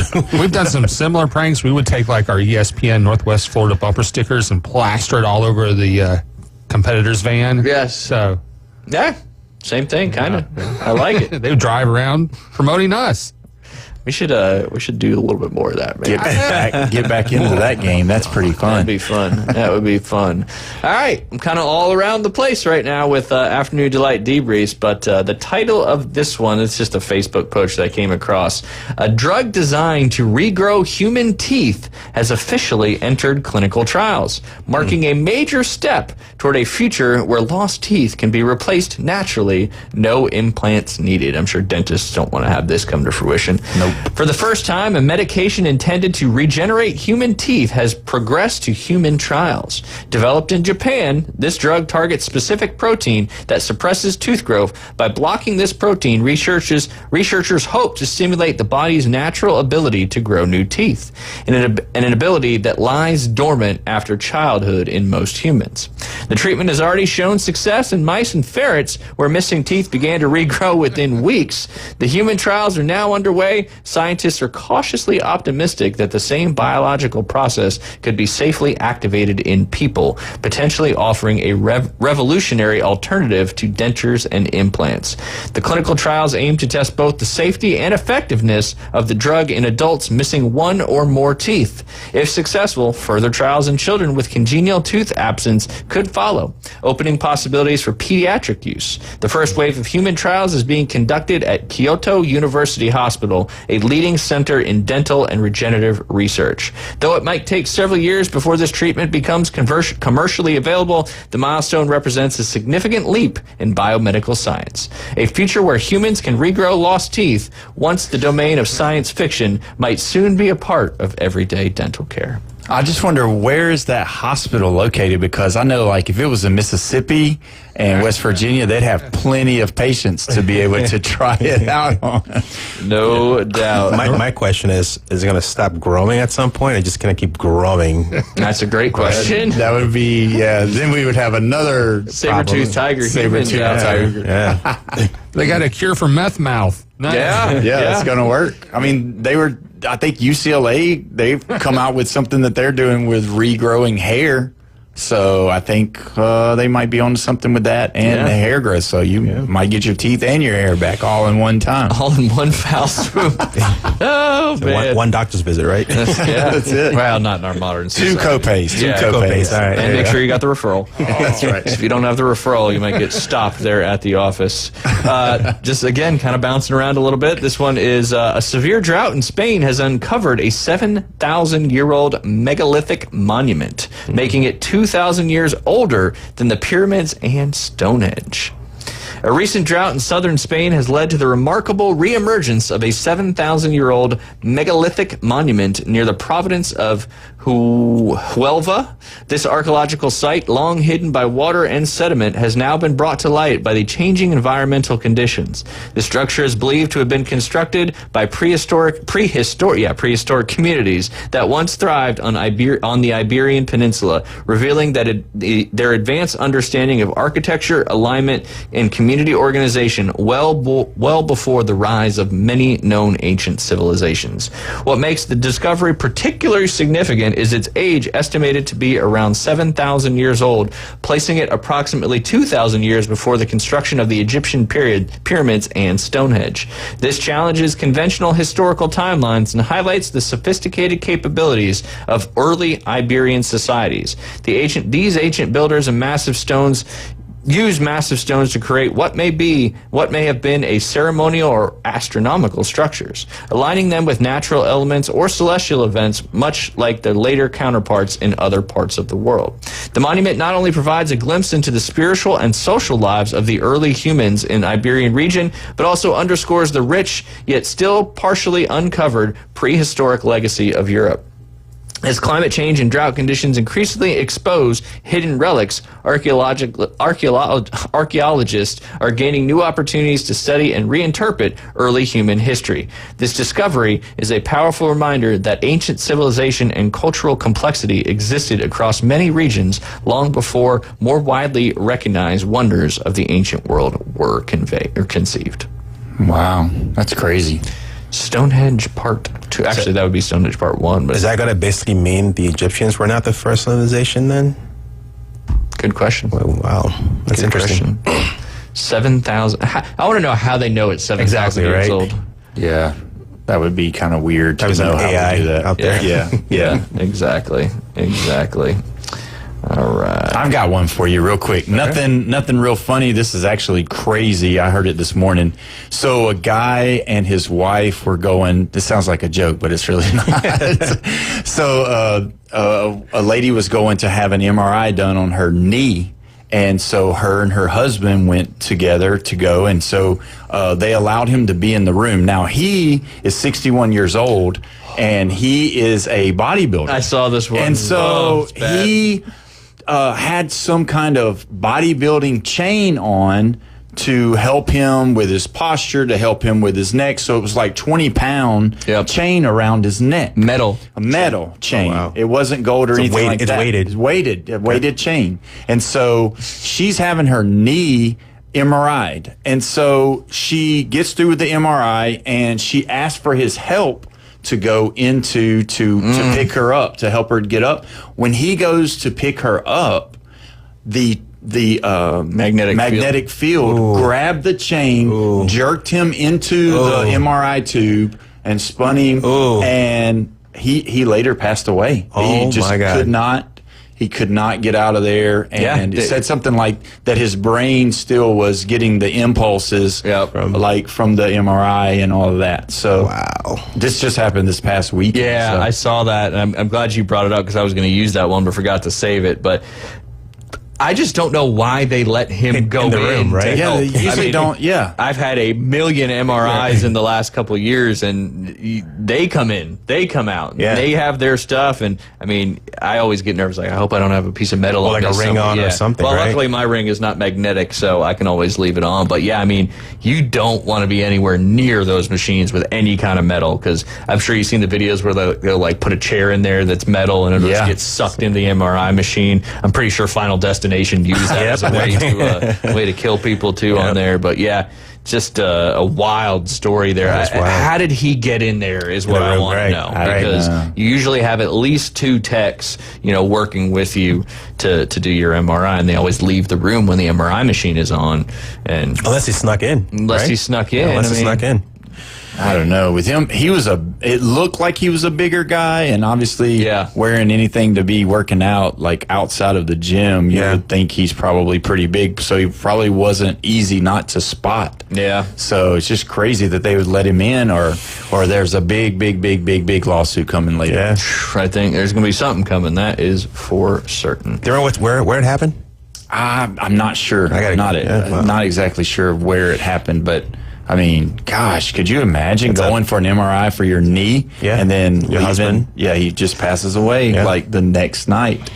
They tried to keep him in the hospital, but he was pretty much done. Wow. Long Island. Long Island? Nassau. Wow. Yep. If your wife is going to get an MRI, I want you to come with her. She says, put it on your chains. Put it on all your jewelry. No, thank you. Yep. Yeah. 61 killed the Nassau Open MRI Clinic in Westbury, Long Island. Wow. Yeah. They're going to have MRIs over here. They're going to have something going on over there in the next couple of weeks. They're going to have to revisit their policy and procedures, that's for sure. All right, this is actually coming up in the future, and I thought it was pretty cool. Mark August 2nd on your calendar. The world will go dark for 6 full minutes in a once in a century solar eclipse. Get ready for one of the most breathtaking celestial events of the century. On August 2nd, 2027, obviously it's a few years from now, a total solar eclipse will plunge parts of the world into complete darkness for an astonishing 6 minutes and 23 seconds, a length of total totality not seen in over 100 years. This rare astronomical event will cast its longest shadow over Egypt, where viewers will witness a full grandeur of the eclipse, while southern Spain, including cities like Tarifa, Ceuta, and Melilla, will experience more than 4.5 minutes of totality. What makes this eclipse so historic isn't the dramatic blackout, but it's also the sheer duration of offering a front row seat to a phenomena that's both eerie and deeply beautiful. As the moon slides perfectly in front of the sun, day will turn to night, temperatures may drop, and stars will momentarily shine in the midday sky. For astronomers and sky watchers alike, this once-in-a-lifetime spectacle, the next eclipse of this length, won't happen again for another century. So whether you're chasing it to the deserts of Egypt or the coast of Spain, prepare your eclipse glasses, book your trip, and ready your cameras. You'll be witnessing something your grandchildren might only read about. I do know there's a lot of people that travel all over the world to see the eclipse in I'm sure there'll be tons of people traveling to Egypt and Spain, just like when we had the last one. There was a lot of people that were traveling west of here because it kind of cut right across the middle of the country. But yeah, it's if you've never seen a total eclipse or been part of a total eclipse, it's pretty wild. The bugs start coming out, the frog starts croaking. They get all confused. Yep, messes with them. I might be dating myself here on age, but man, I remember that when the eclipse would come at school, it would be the most scared time of your life because your teacher's like, don't you look up in the sky, or you're going to go blind for the rest of your life, and you can't do this, you can't do that. I always was like, man, I don't even want to go outside. I mean, it's just freaked me out. And the other question I have is, how do they know, 100 years ago, 1,000 years ago? I guess they map it out, or they map it out. People that love math. I guess. 2027, huh? Yep, August 2nd, Mark my calendar. You got to put that down. So, can you look at it or not? Well, it's going to be special glasses. Special glasses. Yeah. Okay, so I remember the last time we had a partial. It was almost a total one here. We had a soccer game, and one of the other parents brought glasses, and we all stopped, and all the kids were putting on the glasses, looking up and checking it. Because it is a really, really cool thing. And of course, you can do the upside down telescope too, where it'll project it on the. I think you can make homemade like Eclipse boxes too. I try those. They don't go too well. Didn't go too well. I think now with social media, how it is, you could just, if you don't see it, you can wait. Everybody's going to put pictures online, so you'll get to see it. I think like NASA or somebody like that too does like a live Eclipse feed where the camera is pointing at it so you can see it, and obviously it doesn't hurt your eyes. Yeah, I left work early. The last one we had, took my kid out of school. He's like, "Why am I out of school?" I'm like, "We're gonna go see the Eclipse, buddy." Yeah. I can remember I was young because I lived in California until I was like 5.5, and then we moved, and I remember my aunt and uncle coming down because they were really big into that kind of stuff, and I can remember they did the telescope thing, and I can remember watching that eclipse on the piece of paper, and ever since then I'm a big fan of eclipses because it doesn't happen very often, as we just mentioned in this you had a great memory of it. I had I was in total terror. I'm going to be blind. Like, what's going on here? Yours gave you PTSD. Mine gave me a love of all things celestial, I guess I could say. But that was your afternoon delight debrief for today. When we get back, we're going to talk a little bit about some of the NFL news going on. And then we're going to start doing a little bit of pick'ems here on Monday. You're listening to The Inside Drive. We are live on ESPN Northwest Florida. We'll be right back.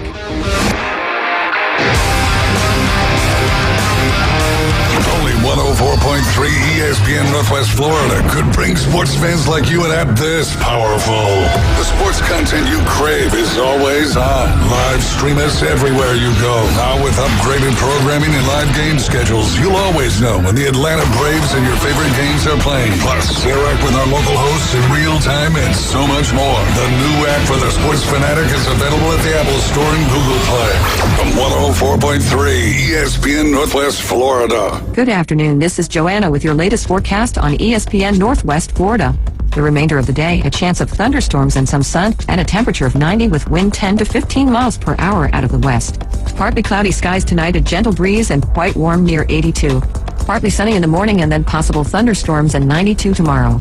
90 and very light showers and definite thunderstorms with a light breeze Wednesday. This is your Monday's weather brought to you by Ellis Agency Insurance.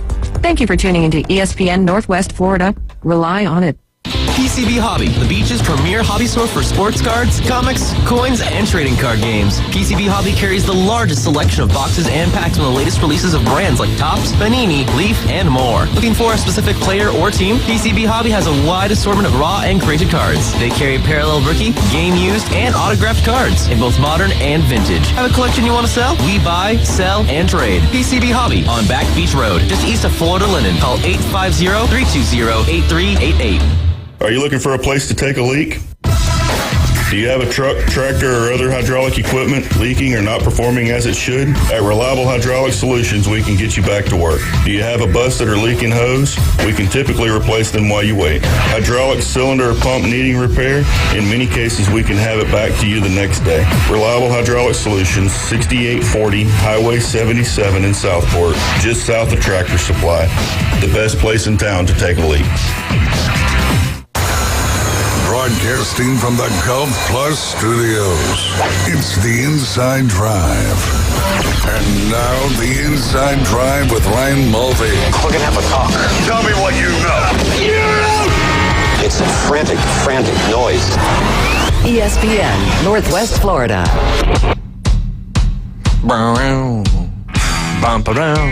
Sound a little bit like Black Betty, right? Yeah. A little close. The beat is similar. That is for sure. You're listening to The Inside Drive live here on ESPN Northwest Florida. Your home for the Atlanta Braves right here on the Gulf Coast. Braves continue their action they start their action against the Giants at home up there in Truist Park. That is a 6 p.m. coverage start time and, of course, 6:15 first pitch right here on ESPN Northwest Florida. Sponsored locally by Best Way Portable Buildings, Reliable Hydraulic Solutions, Mid-South Lumber, and Brock Pest Control. Without those amazing sponsors, we would not be able to bring you Atlanta Braves baseball. And obviously this year's probably not as great as we'd like it to be, but they've got a pretty exciting event coming up, right, Paul? Or a game, sorry, I should say a different game. Yeah. Different game there. A lot of people probably know, but if they don't, Paul, let us know what's coming up. Coming on August the 2nd, they're going to be playing in Bristol at the Speedway there, which is really cool. And they just put out the new uniforms that they're going to be wearing which is pretty cool. If you're a NASCAR person, that's kind of cool for you to see the NASCAR numbers on the jerseys. And then like the Reds have the checkerboard on their hat, and then the Braves, they have the fire look on their hat as well on the brim. So it's pretty cool. So it's going to be, I'm going to read it real quick here. August the 2nd, MLB's Speedway Classic inspired NASCAR uniforms for both teams. The game will be scheduled for 7 p.m. Eastern on the Fox network. So what would be really cool is they could get some of the real NASCAR drivers during the game to ride in go-karts and race each other around the track. That would be kind of cool as the game's going on. Yep. And I was looking at the field. Gosh, it is so far from some of the seats. Yep. So you just kind of wonder how that's going to work out, see if they're going to be a packed house. I mean, with the way the Braves are playing right now, I don't know if they're going to be able to max out the audience, but man, it sure would be cool to have a full gamut of people there to watch that. I'm sure it would be some kind of record for most attending a Major League Baseball game. Now, they've done this once before? I think so. A couple of years back they did it, and it was kind of cool. I think it worked pretty good. Obviously, you wish you could have two better teams that's playing better right now, because the Braves, man, you said it earlier, they're looking like they will be great one game, and then they'll look the total opposite. It's almost like they have some kind of bipolar going on. Well, feast or famine. Yeah, it's like, gosh, they look so good, and then all of a sudden, which it looks like that they're going to kind of go back against what they said early before the break, that they were going to not dangle some players out in front. But it looks like he's been listening to the Inside Drive or ESPN Northwest Florida, because we've been was a big time fan. He has to be, because we've been saying for a long time they need to maybe throw Ozuna and Albies out there on a trade block just to see what they could get, maybe to kind of get ready for next year, because outside of some kind of miracle, which they're not coming back. I hate to say that because I'm a Braves fan and hoping that they would do better, but it's just not working out this year. It doesn't seem like.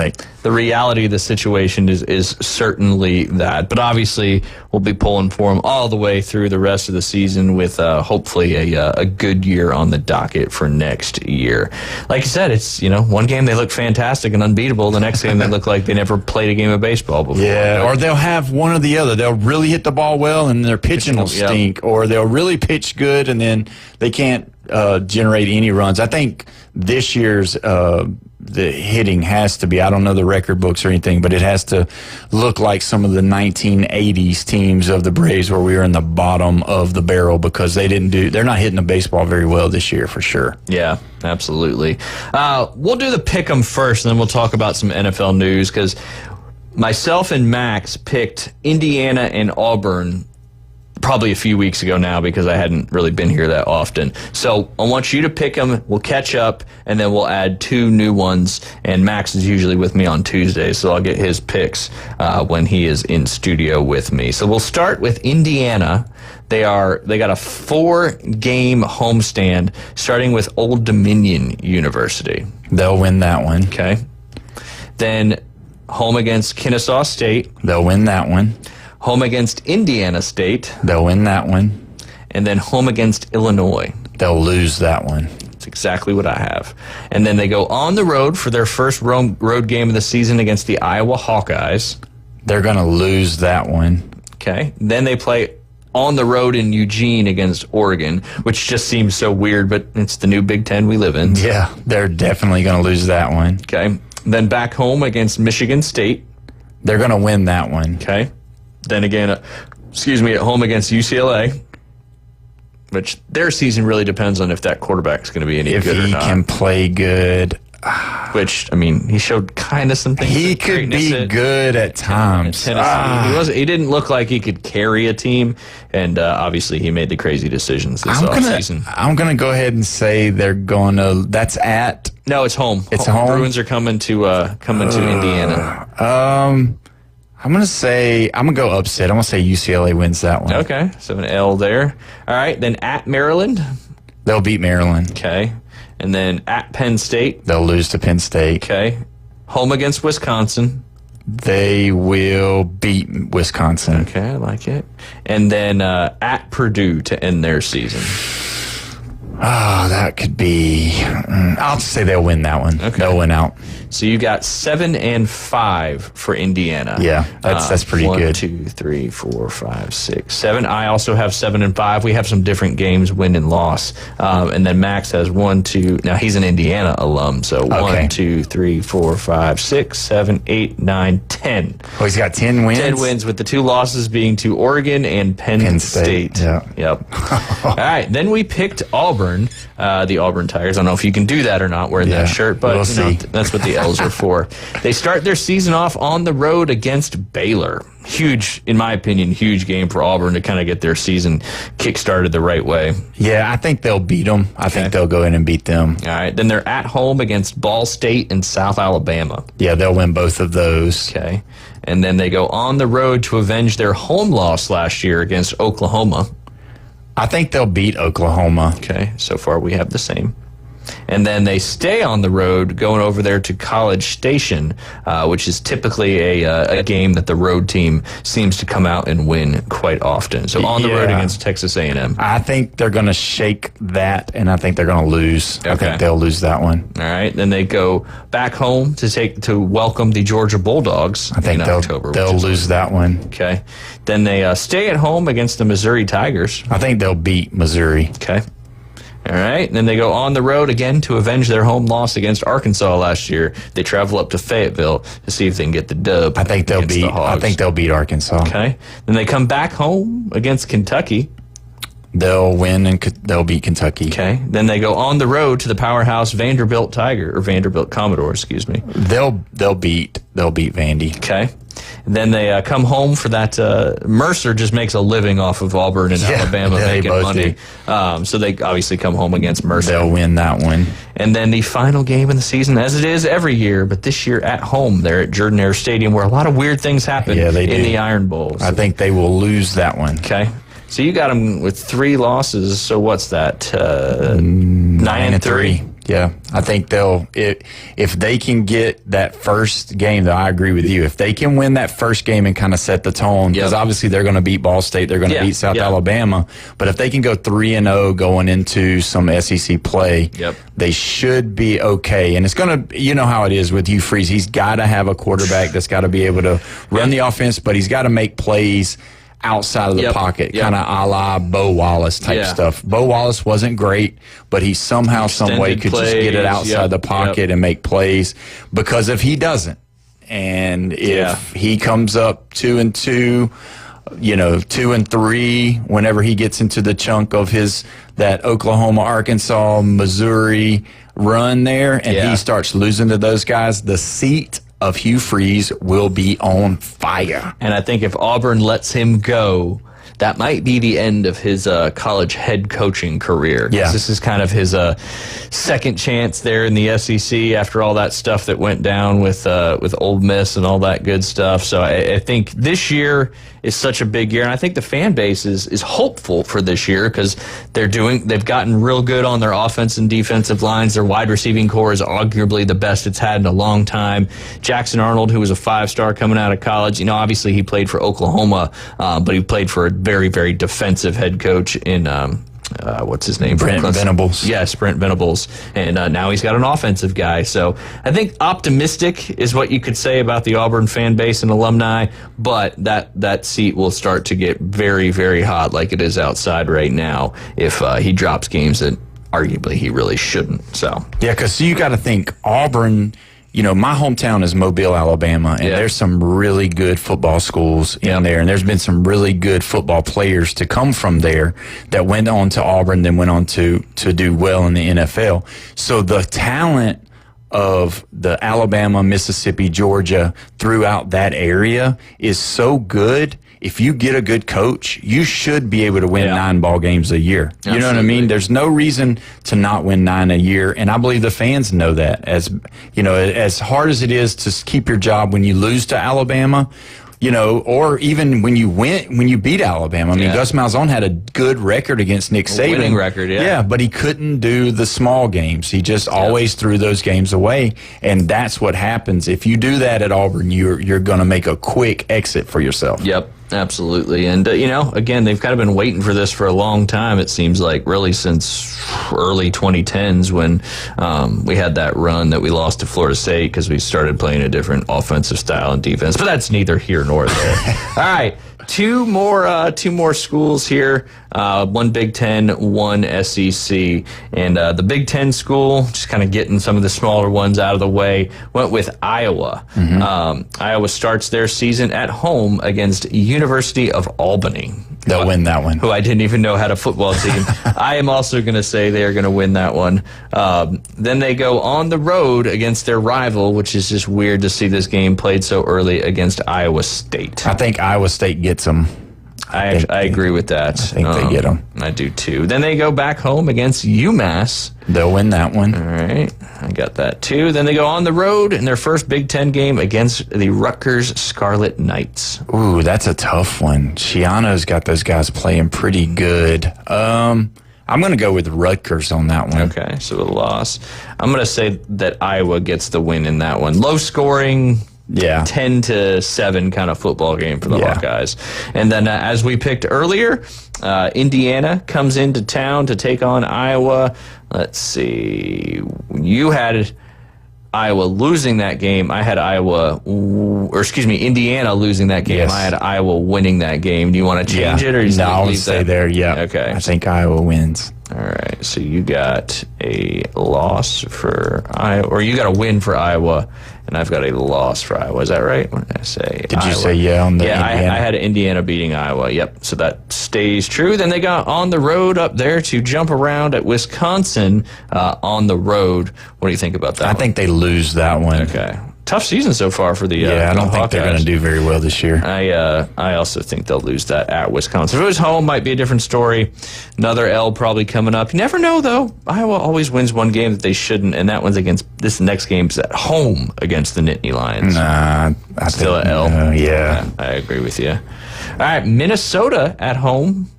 Oof. Bringing the Golden Gophers in. Yeah, that's a tough. They're going to row the boat over there. It looks like. I think Iowa's going to have one of those years that's just going to be in the bottom. Yeah. So I'm going to go Minnesota. Okay.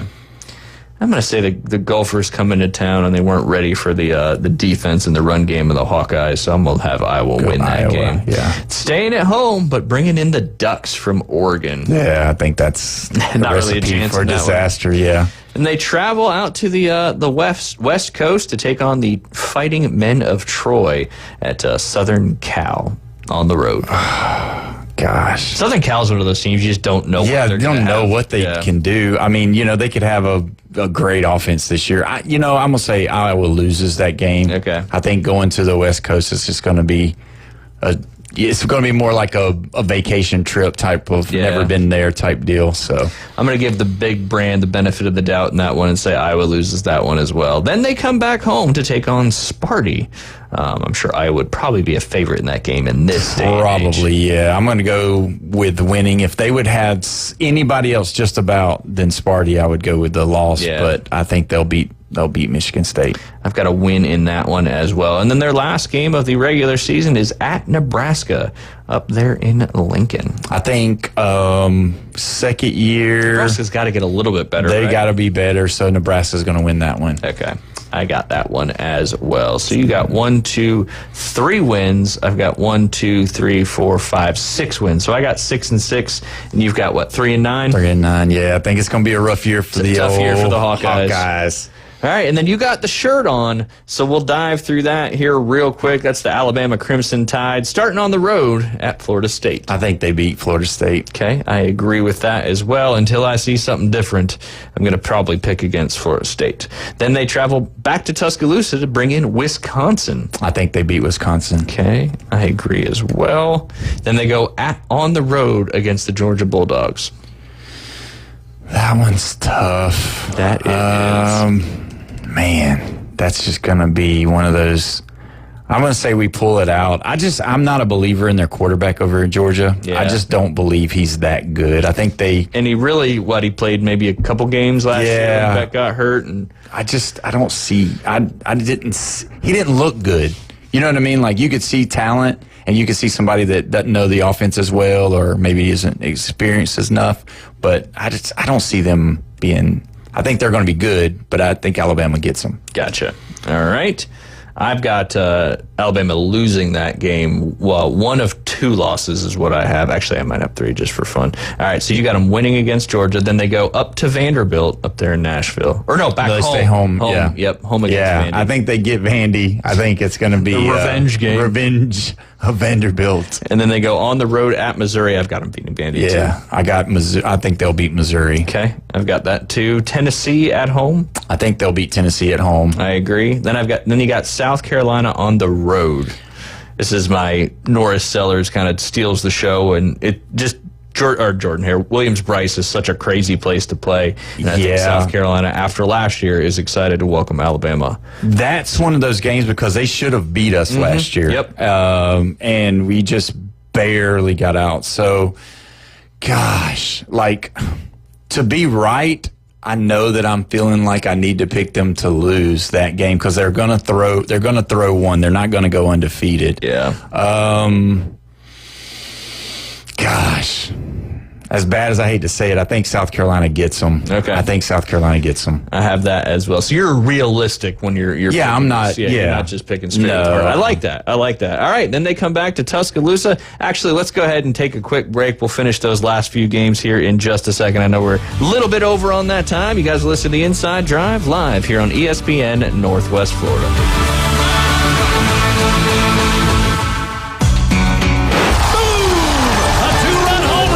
Atlanta Braves are back. Here comes the throw. It's late. Braves win. And ESPN Northwest Florida is your exclusive radio home for Braves country. He just wrecked that thing. Straight away center, a homer for Riley. Sales, Strider, Acuna, Ozzie, Riley, Profar, and Coach Snitker lead a stellar lineup. Listen live nights and weekends on ESPN Northwest Florida. Take your next adventure in an award-winning Kia from Bill Bird Kia. Discover the new Kia. We invite you to stop by Bill Bird Kia and test drive the new 2025 Kia. You'll get the perfect balance of comfort, safety, and technology. The 2025 Kia SUV family has movement that inspires. Drive away today in a new 2025 Kia Soul, Seltos, Sportage, Sorento, or Telluride. Fuel the thrill and command the road in the luxury of a 2025 Kia K5 sedan from Bill Bird Kia. Performance, power, and design built for you. Spark inspiration in the all-electric 2025 EV9. It's a modern masterpiece, fast charging, rugged, and roomy.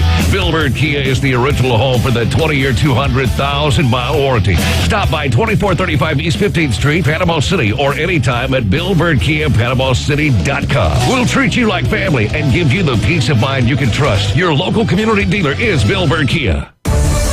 Whether you're an experienced investor or first-time buyer, Beach House will provide you with top-notch service to guide you through every step of the process. We make the real estate process fun and easy through effective marketing, strategic advertising, and always a client-focused experience. From single-family homes to full-scale developments, Beach House Sales Development has you covered. Check them out at beachhousesalesfl.com or give them a call at 850-919-3500. Now back to the Inside Drive, live and local from the Gulf Plus studios. This is where heroes are created, legends are born, and dynasties forged. The Sports Talk Master, ESPN Northwest Florida. Now back to Ryan Mulvey and the Inside Drive. And welcome back. You're listening to the Inside Drive live here on ESPN Northwest Florida. Sitting inside these beautiful Golf Plus studios. Head on down to Golf Plus now through Saturday and just say Inside Drive and you will get 20% off all in-stock shoes and in-stock caps. Wow. So if you're looking to get some new drip, as the kids say, for this upcoming fall golf season, because if you're golfing out there right now, you're just crazy because it is ridiculously hot. But head on down to Golf Plus right there in the Edgewater Shopping Plaza. Get fit for clubs, get some club repair done, and of course they're a great retail shop as well. Using code Inside Drive when you walk through the door, 20% off all in-stock shoes or all in-stock hats. And I will say Alan has some fantastic hats down there in the shop. You don't want to miss out on that. Again, we appreciate State. Golf Plus being our studio sponsor here on the Inside Drive. All right, Paul. 4 more games to go. We both picked South Carolina to upset Alabama. I would say upset. I mean, who knows? South Carolina may be undefeated up to that point, and it's a huge game. So we both have, you have 1 loss. I have 2, Georgia and South Carolina. Doesn't really get much easier. I mean, they got Eastern Illinois the second to last game, but they come home and they got to take on the LSU Fighting Tigers. Who wins that? I think they get the Tigers. I think if it would have been in Baton Rouge, I think we'd be talking something a little bit different, depending on how LSU does up to that point. LSU could be one of those teams that is going to be undefeated as well. The SEC this year is looking really good to me on paper, anyway. Yeah. And then obviously all the storylines will start unfolding, the upsets, the craziness, and that's why we all love college football so much.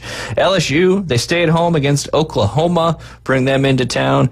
I've got LSU losing to Alabama, and I've got Oklahoma losing to Alabama. Yeah, that's a revenge game, as much as we don't like to say it. Vanderbilt beating us last year and Oklahoma beating us last year. The Oklahoma game to me is a little bit more, because I feel like we'll be able to beat Vandy pretty easily. Yeah. But I want to really put the mark on the Oklahoma. I'd love for, I'm not a big fan of Brent Venables. I know I talked earlier about not liking Clemson. Yeah. I really don't like that guy. I like Dabo way more than I like Brent Venables. Which is saying a lot. Yeah, so I just would love to just beat him really bad, honestly. Scoring a lot of points on his beloved defense. Which would be the opposite of last year, right? In that game, he just struggled moving the ball. Terrible. I know, I forget the quarterback's name now. Jalen Milroe had 2 plays. Right and left, or throw the ball away. And that was it. And it was, I wasn't even a fan, and I'm obviously not a fan, but I was frustrated watching that as well. Yeah, it was terrible. I think both of us probably have Eastern Illinois losing in Tuscaloosa, so we'll skip that one real quick. I've got Auburn winning the Iron Bowl just because it's in Jordan-Hare. If Auburn has if Auburn's ranked going into that game, I think it might just be a Saban thing, but Alabama usually comes out on the losing end of that when Auburn's ranked at home in that particular game. What do you got? Yeah, I think Alabama's going to pull it out. I think they'll be able to do it. By then, if everything goes to suit based off of what I've said so far, I think Alabama will be building, getting ready for the playoffs right there. Yeah. 11-1 is what you've got, the Crimson Tide. I've got them at 9-3, losing to Georgia, South Carolina, and Auburn, all 3 games on the road. So do you think they make the playoffs if they do lose 3 and those teams are all ranked, say, if you say Georgia's ranked probably in the top 5, you say South Carolina's probably in their top 15 and Auburn's in top 15 at that point? I think they would still get it. Yeah, you still think so? Just because of, like you said, how good the SEC is and will be this upcoming season. I still think they get in, especially with the 12 teams, and they kind of rearranged it a little bit to not have the conference champions be the top 4 seeds. Yeah, and I think that's too going to be a big deal, because everybody knows and everybody is trying to fight against it if they're not fans of the Big Ten or the SEC. But I think at the end of the day, it's just going to be what it's going to be, because nobody loves to see a blowout anyway. So when you bring those teams that are not in those conferences that may have a great year, don't get me wrong, throw 1 or 2 of them in there, that's fine. But don't give the second place team in the ACC who's 7-5 or 8-4 that's played the whole ACC schedule. Don't give them opportunity to get in there. They don't deserve it. You much rather have to play against harder teams to get in. I think the prerequisite should be that. Yeah, no, I agree. Some couple quick NFL news things. George Karlaftis, the defensive end there for the Kansas City Chiefs, has reportedly agreed on a $93 million, 4-year $93 million contract extension per ESPN's Adam Scheffler, keeping the edge rusher with the organization through the 2030 season. The deal includes $62 million in guaranteed money. He's obviously lived up to his first round billing. He was the number 30th overall pick in the 2020 draft, registering 24.5 sacks across his first 3 seasons. Had a great year last year, posting 8 sacks, 35 tackles, 9 for loss, 28 quarterback hits, and 5 passes defensed in 16 games. Certainly worthy of the extension, in my opinion. He wreaks a lot of havoc on the defensive line there. Yeah, he's good. Chiefs. He really is good. He definitely, he's one of those guys that you would think is just really not, he's more of a power guy. Yeah. But he does surprise you sometimes by making some moves. He's got some pretty good moves on that front defensive line for Absolutely. He's got some good speed to get around the edge and wreak havoc on the quarterbacks. A pawn shop owner pleads guilty to selling Joe Burrow's stolen items from that home burglary. You may remember a couple years ago, they're actually in the new quarterback series on Netflix. This was part of that series because it happened while they were filming. Yeah, that's crazy. But I'm not going to try to pronounce his name. His first name's Dimitri. He was a New York City pawn shop owner, pled guilty Friday to purchasing and then selling items that were stolen from a list of victims that includes Cincinnati Bengals quarterback Joe Burrow. Did you watch that? Did you watch the Netflix quarterback deal? Yeah, we just finished it on Sunday. I love all that. And yeah, I do too. I just love seeing behind the scenes. I like to see what's going on. So, did you hear him when he was talking about the stuff that was stolen? He was like, a lot of good jewelry, but he said, I got the insurance on it, so it doesn't matter. So, I mean, there was some pricey items. No doubt. Did the article say what the items were, or did they not? According to an FBI complaint, the identified Joe Burrow as Athlete 5, approximately $300,000 of items were stolen from his home when the Bengals were playing the Dallas Cowboys on the road in December. He faces up to 5 years in prison, $2.5 million, and a forfeiture of more than $2.5 million. Let's see. I'll scan through it real quick and see. Because that's crazy. Because I know a lot of it was customized jewelry. Yeah. That was the biggest thing, and I'm sure they got... Obviously, that was a direct hit. You know what I mean? They knew exactly what they were doing. So I'm sure they were trying to get any maybe extra jerseys or game-worn stuff or any kind of rings that they... I would say that's probably what they got, some of his rings and things like that, too. Yes. He did cancel the purchase of his Batmobile. I think that was on the series. The replica of the Batmobile after the burglary because he was just worried about something happening to it. He is one of a number of professional athletes who have been targeted by such burglaries, including Patrick Mahomes, Travis Kelce, Luka Doncic, and Mike Conley. So obviously, there's a huge market for some of these guys. So it's crazy. There's crazy people out there. Well, and that was the thing he said on the Netflix deal is that he's looking at probably trying to move, because he's like, man, don't really want people to know where I live. Yeah. And I get that part. 100%. You know what I mean? I get that part to where you don't want people to know because the crazy people out there, they want to go and they think you're in Dallas, but it just kind of makes you think about it. It's like, man, you think with all that money they would have some type of security personnel there, maybe one or two when you're out. He may now. Yeah, he probably does now for sure. The other big news coming out of the NFL world, with most of you have probably already seen, Lloyd Howell Jr. resigned as the executive director Thursday night of the NFLPA, weeks after negative headlines surrounding his leadership, including reports by ESPN, Pro Football Talk, and Pablo Torre finds out. The findings included the NFLPA's reaching a confidentiality agreement with the NFL to hide information about an arbitration decision involving a potential collusion around NFL guaranteed contracts, as well as concerns about a potential conflict of interest involving Howell's consulting work for a private equity group approved by the league to pursue minority ownership stakes. This Friday, ESPN also reported Howell had expensed the union for 2 trips to strip clubs where he was reprimanded. In the wake of Howell's resignation, player reps from all 32 teams plus several additional voices met on a call Friday to discuss the future leadership of the NFLPA. I believe they are looking at J.C. Treader. He is considered to be one of 2 favorites to take over as an interim executive director of the NFL Players Association. He resigned from the organization Sunday, a league source confirmed to The Athletic. A source briefed on the procedure said the NFLPA Executive Board still plans to meet in the coming days to determine a process of selecting an interim executive director.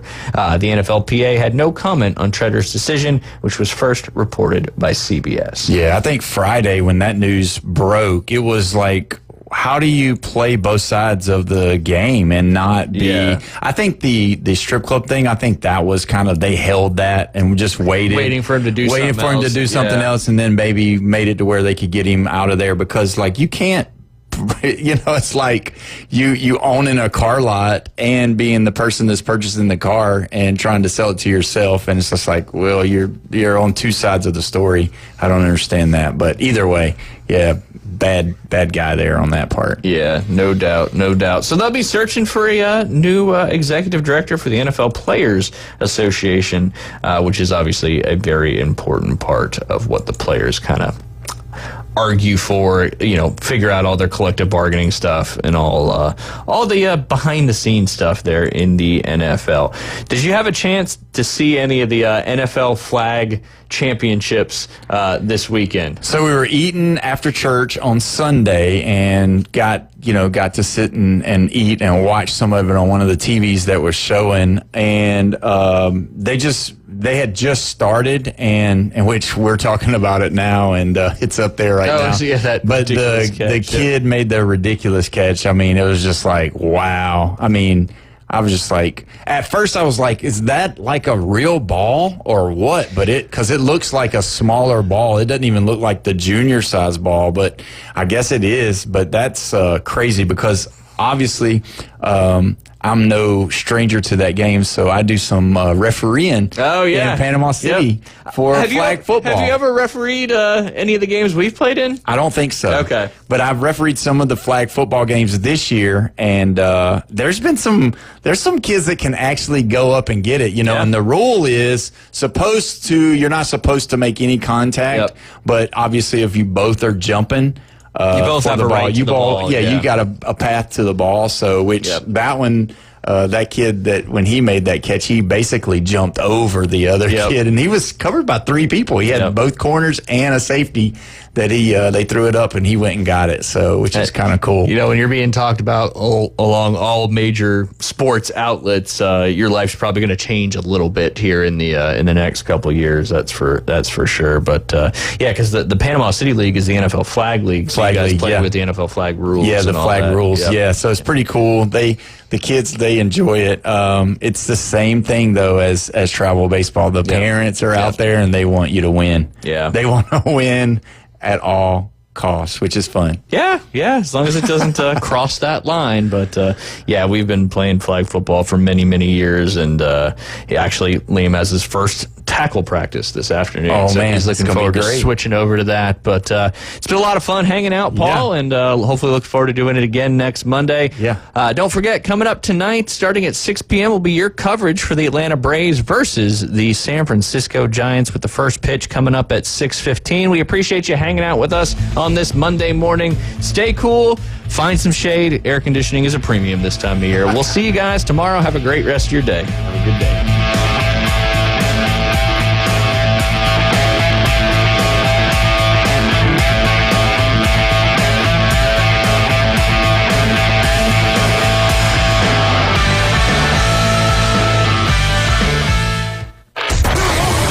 ESPN Northwest Florida, the afternoon underdog. And it was comeback player of the year, and the list was like 2 other guys: Mario Lemieux coming back from cancer, and Darryl Strawberry coming back from his crack habit.